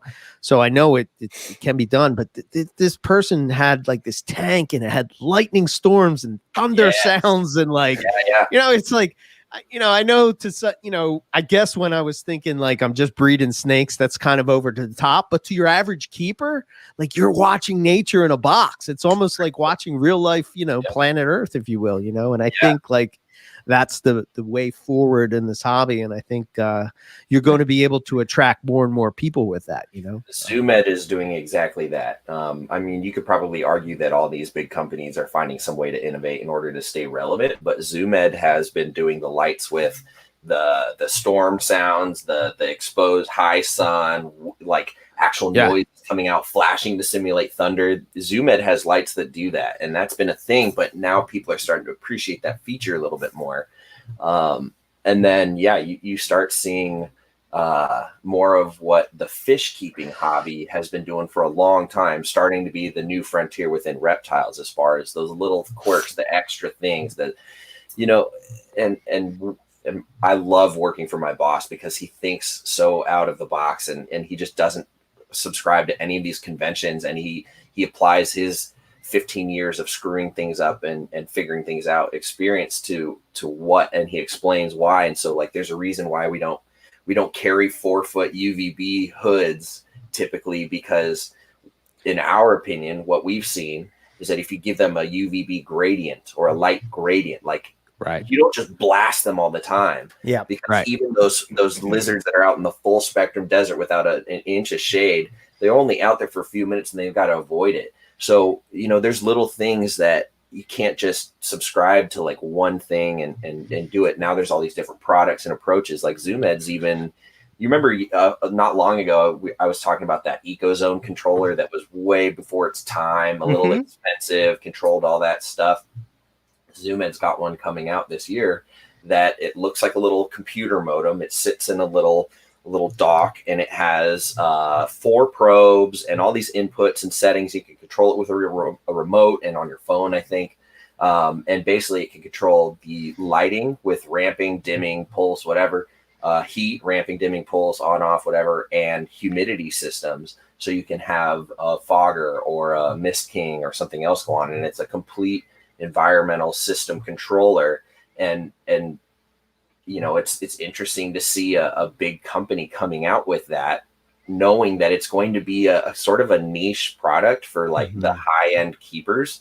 Right. And I asked our rep, like, what's the retail price point around there? And it's only going to, you know, this suggested retail is about $175, whereas years ago that EcoZone one was $500. So it's coming out now. So retailers should have the ability to order them. So if you've got a local shop that, you know, gets stuff regularly through ZoomEd, their parent company Hagen, you should be able to get that product and try it out. And I talked to the rep about that, and some of the previous attempts at things, the humidity feature didn't work well, and you'd get oversaturated enclosures, and just you know, things could dry out. And I think that's where ventilation plays a role in. But anyway, this is starting to become more mainstream. This approach, this full lighting, humidity, naturalizing it, including things for plant growth and success, and giving your animals natural photo periods, and being able to incorporate rain seasons and all this stuff. And we're talking about, they're making this so that the average pet keeper, somebody who has one tank in the living room, can do this. Yeah. So if they're putting all this time and money and into that, like that speaks volumes to where the hobby and the industry is going. And it's pretty cool to see. And I keep telling people that come into the shop, you know, families are like just getting into it and they're kind of on the fence. I'm like, now is the most exciting time to be in reptiles.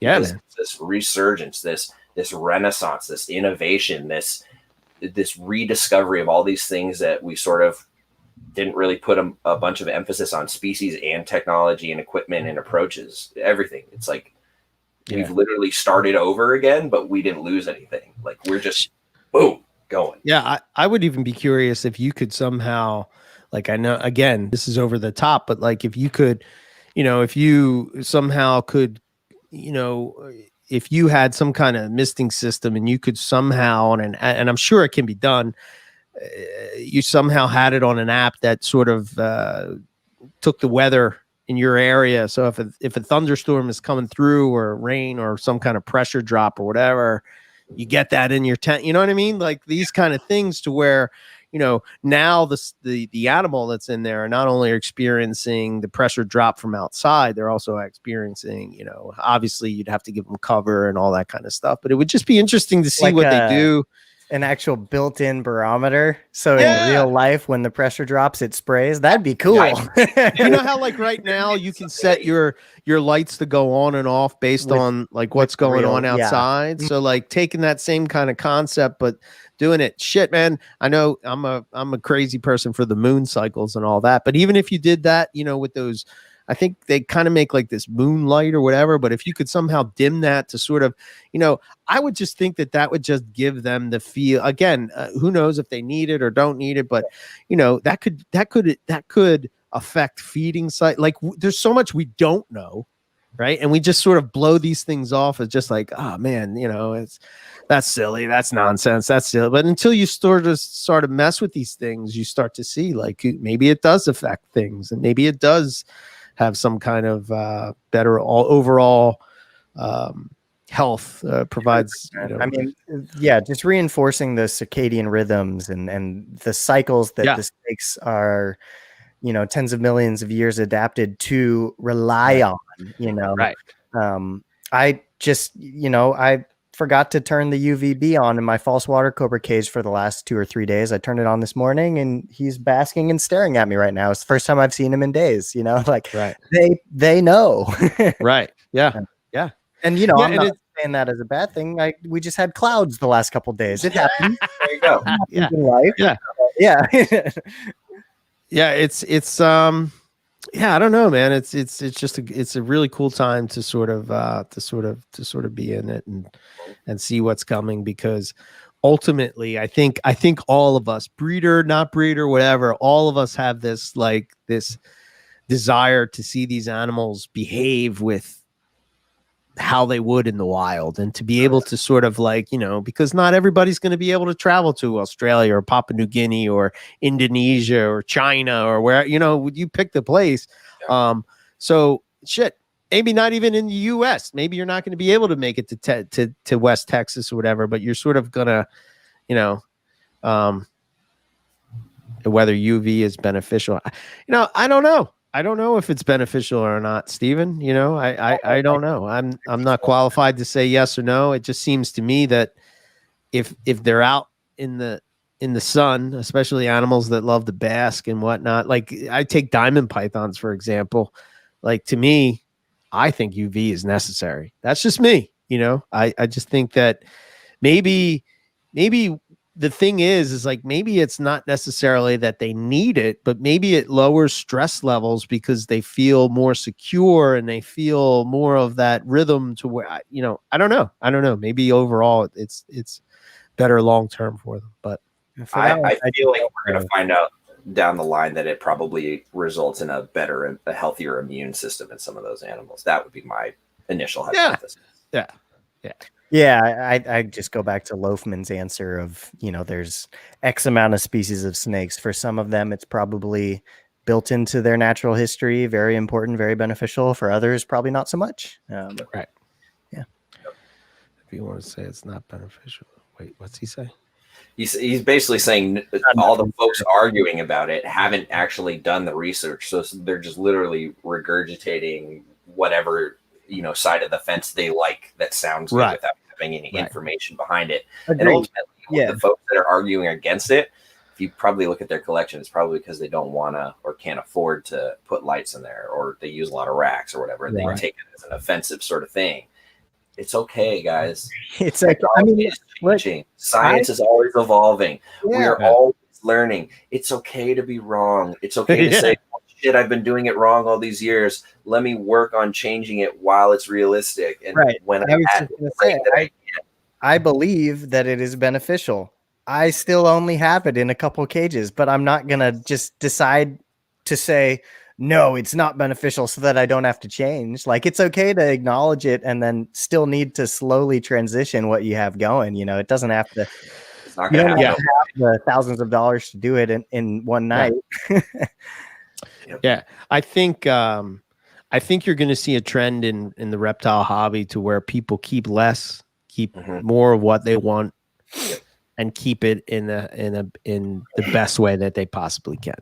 I think that's going to be overall where the trend is. And I think I don't know what you guys think. Like, how do you think, like, if you're going to be this, what would you call it? Boutique breeder, I guess, if you will, like, you know, you're breeding a couple of species here and there or whatever, and not really, you know, pumping out like big, huge amounts of anything or whatever. I wonder, like, how that's going to affect the market overall. I think it's probably, to your point earlier, it's like there's so little supply of certain species, so it pushes that animal from $100 up to $350. And I think that's probably good for the people that are buying on impulse, you know, because usually those impulse buys are the $70, the $20, you know what I mean? Somewhere in that $100 range. It's just like, it's affordable, so it doesn't seem like it's consequential. Right. And if you fuck it up, right, it's it's only $50. Yeah, which is not the approach or idea that you should have. But that's unfortunately all too commonplace. Yeah. Reptiles are still looked at as like a non-living commodity to most people. Right. So I think it would be beneficial for some species in terms of putting a price point that keeps a lot of the folks that maybe don't have the right intentions at heart out of there. And it also validates the folks that have been working with them for so long or really truly love them. And it's kind of like giving them a well-deserved pat on the back for their devotion and that their hard work for that species that maybe has never garnished super, focus attention, but is still worth being around. And finally, their hard work and devotion pays off, sort of thing. So I think that's a good point. And I don't think that like 350 is not, I mean, when you look at it, $350 is, I'm not saying it's like not a lot of money or whatever, or something like that. But like, when you look at it on the scale of buying a reptile, most people will spend 350 and not bat an eye. Right. But like when you have to spend $3,000, then people are like, but people spend thousands of dollars on dogs and cats, birds, dude. fish. Some French bulldog coat mutations or whatever the hell they call it are worth like 20 grand. Mm-hmm. Yeah. A So dog. yeah. A So dog that's gonna shit all over your floor, chew your carpet, die in 10 years, probably hate you for some of that. right. 20 grand. No thanks. Yeah. You know how like you could have a super nice like reptile room with 20 grand, you know what I mean? Like dude, yeah, I could almost have 10 Western blackheads. I could have my Apodora room. Yeah. Complete with our astrological timers and light forest stuff. Yeah. Yeah, when an animal can't breed on its own, I think that's a sign that C-section in order to get all the puppies out. Like that's I think nature's saying like, nah, you might overstep this one, man. You might want to rethink this. But yeah. Cool. Yeah, so Apodora needs to be done like that. So if anybody wants to fund things, if there's a rich philanthropist out there that wants to see the private sector really push the innovation, this is a good network to Riley, are you trying to find a snake sugar daddy? He's like, because I am. Where are they at? Opposed to it, like how there's like those philanthropists of the arts, like the people that like go to like art shows and they're like, I'm gonna give $40 million to this gallery because I'd love to see the art continue. Like, want some rich French person to be like, you know what, these NPR people they're on to something here. I'm gonna fund them. A gentleman caller. No, not like that, Lucas. You're spending way too much time over in the East Bay, man. You got to get out of one. Man. That was bad. Yeah, probably. It's fine. I'm vaccinated. I can do what I want, right? America. Oh, man. So, gross. I need to go wash my tongue. Did you already get a diamond python update? I did. A little, yeah. Shed, waiting just for her to lay eggs, We're in the egg laying window, a couple weeks, 3-4 weeks. Hopefully, fingers are crossed, that would be fabulous to get diamond python eggs, man. Holy shit. I would be over the moon. Yeah, that'd be sweet. That'd be really cool. Then I could sell the baby diamonds to sort of fund the diamond python enclosure updates and, Absolutely. That'd be sweet. Yeah. Make sure you got room for some citrus tigers because we're in the yeah, man. They're due to pip any day. Today is day 52 for that clutch. I can't wait to see what pops out of that, man. Dude, she's been looking restless. She came off the clutch again. Yesterday she was loosely around it, so I took the opportunity to pull the whole nest box out, take the lid off, and look. Dude, the eggs are perfect. They're perfect.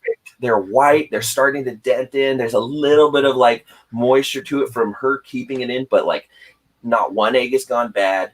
Not one egg has like over dimpled at too early of a time. I mean, they literally look perfect. Nice. Yeah.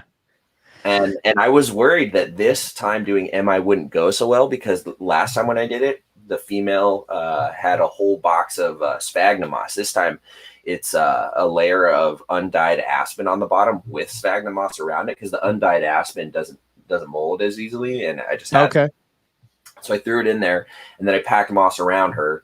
I've been running the humidifier in the room, but I was worried, the open air space with the aspen on the bottom and paper bedding, it would get too dry. So a couple weeks in, I like sprayed some water in there, but I don't think I even needed to do that because she seems to have it handled and it's amazing. Yeah. Her mom was good maternal incubation too. So I don't know, maybe it's genetic, but, oh man, I'm so stoked. I'm literally just glued to the glass. I'm like looking right at it. Like first thing when I do when I wake up in the morning is flip the lights on and come look at her. Like before we go to bed, like I'm awesome. I don't want to miss this one, because like if they start pipping while I'm at work or something, I'm just gonna be so anxious to get photos and video and see those babies. Oh, I just can't wait, man. I'm also curious to see how now. So you bred her to an albino Darwin? Or no, caramel? Yeah, a Caramel. striped, possible super caramel albino. So I don't know if he's the super caramel or just a caramel. Okay. So we'll see that. We'll figure that out, assuming there'll be some hets in there. Because it's like 16 eggs. So if 8 of them are hets and 8 are albinos, from a sample size of 8, I would think there would, if it's a super, you'd see it, or if it's not, you'd see it. So we'll see. But, so the idea that I had as far as the citrus type, so I'm curious to see how the normal quote unquote ones, the non-albino ones look, and see how that citrus tiger influence changes, or like how it goes or whatever. Right. I'm curious to see if you have those animals that stand out, like your girl. Yeah. It's like if you look at a clutch, like you have these ones that are sort of like look like jungles, and then you have the ones like the one that you have looks like mom, where it's like, okay, this is like the citrus tiger look, if you will. And well, yeah, it's a cross because it has albino in it. Yeah, but, if my girl wasn't of the het albino project, then you would just be looking at coastal with some arguable origin, as far undocumented animal in the mix, technically, but yeah.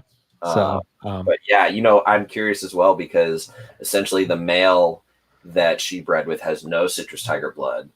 Right. So these offspring will be like 25%, if you will, citrus tiger blood. So it'll be interesting to see what that does. And then, maybe take those offspring, and I've got that male citrus tiger het albino, see what putting some of that back in few generations down does, or who knows.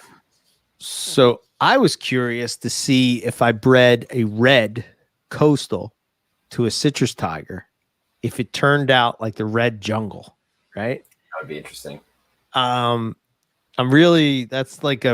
something that I want to take a stab at, but that'd be worth doing. I think to me, I'm in my mind, right? Jungle and coastal being arguably the same thing in some areas or whatever. Then you have this red gene that pops up, just like it popped up in coastals, just popped out of jungles. And is that because there's red mixed into that? Who knows? But I think it might play out to be. I don't know. We'll see. I'm curious to see how it plays out, but. It'll also be interesting once the more complete carpet python comes out too. Mm-hmm. Yeah, no kidding, man. I was just talking to Nick the other day about it. I was like, "Yo, man, what's going on? Like, God damn, man! Like, we're hungry. Feed us." What are we doing here? Yeah. Oh man. Well, I'm excited for that. That'll be interesting. That will certainly affect prices on things potentially, and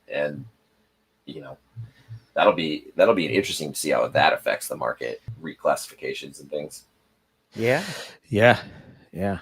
I'm going to 100%. share this real quick. I figured that people would be curious to see like where the citrus tiger gets their mojo from. So like that's an original Balin tiger, that was by Anthony Caponetto, and just one of the most amazing tigers I've ever seen.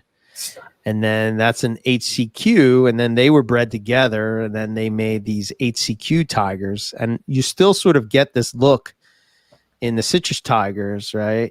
But when this to me is what sets it apart, because if you see, this is the undocumented people. It was sold as a jungle, but said it was a coastal. But you see that gray and stuff that's in the saddles. And Riley, you know this because you have a girl that looks like that. That translates into mama, which is, all that. And your girl kind of looks a lot like her. And that's the mom. So I love that snake. That one's crazy. The portholes. Yeah. It's the contrast. The color is just nuts. So, but Yeah. Sorry, So it's getting super loud out here again. Vacuuming out the earth next to my window. Yeah. Yeah. Nice. People. The boa constrictors. Yeah. Very similar. People hate change. Yeah, I know. It is what it is. Even when it's correct. Right? Yeah. How dare you? So I don't know. We're at 2 hours and 10 minutes. Riley's getting hammered over there. So there is so much noise going on here. It's not even pleasant. I guess we will, call it another episode 23, Carpets and Coffee. It's always good hanging out with you, gentlemen. And absolutely, today was aspidites and aspirin for me. I need to take a nap. Yeah. There you go. Always the best time. I love chatting. I like that. That's your second podcast that you got to start. I can only make episodes when I'm ill. Yeah. Hopefully it's that time again. Yeah. So go on. Good thanks stuff, guys. Yeah, thank everybody for hanging out with us and checking on the live stream. If you want to catch it live, we do it Mondays, 1 o'clock East Coast time, 10 o'clock West Coast time. We just hang out and shoot the shit, talk carpets, drink some coffee, Yeah. What more could you want? Yeah, exactly. I don't know. I'm just gonna try to make this my speech even shorter and shorter, right? It's just real easy. If you want to learn about the NPR network, go to MoreliaPythonRadio.com, right? Everything is there. The Teespring store, the Patreon, you can learn about carpets there, all the podcasts and all the platforms, if you have not checked out some of the recent additions to the network, Reptile Fight Club. It's not officially up on Apple yet, but probably within a couple days. I will say that the Field Herping podcast and the Australian Herpticulture podcast is up on Apple and as on all other platforms. So wonderful. If you want to get in contact, you have a question, comment, just send it to info@MoreliaPythonRadio.com. It makes it super easy. Well done. And if you want to get in contact with me, I can be found on any of the typical places at Centralian Exotics. And I also just recently posted a conversation I had with Casey from Zion Hill Exotics on my YouTube channel. Really good chat about Woma's blackheads, and her other thing is the sailfin dragons, which are really cool reptiles. So nice. If that tickles your fancy, go check that out. Check it out. Thanks, everybody. Yeah, that I need to go listen to because she's got some sailfins from Grant in the past. So she's very sharp, very fun to talk to. And I'm going to do this quick because it's noisy, and I'm sure you guys can all hear the background noise. It's obnoxious, but you can find me under Riley Jimison on YouTube and Riley's Reptiles on everything else. So that is it for me. Excellent. Have a wonderful week, next time, everybody. Yes. Adios, muchachos. Bye. All right. See ya.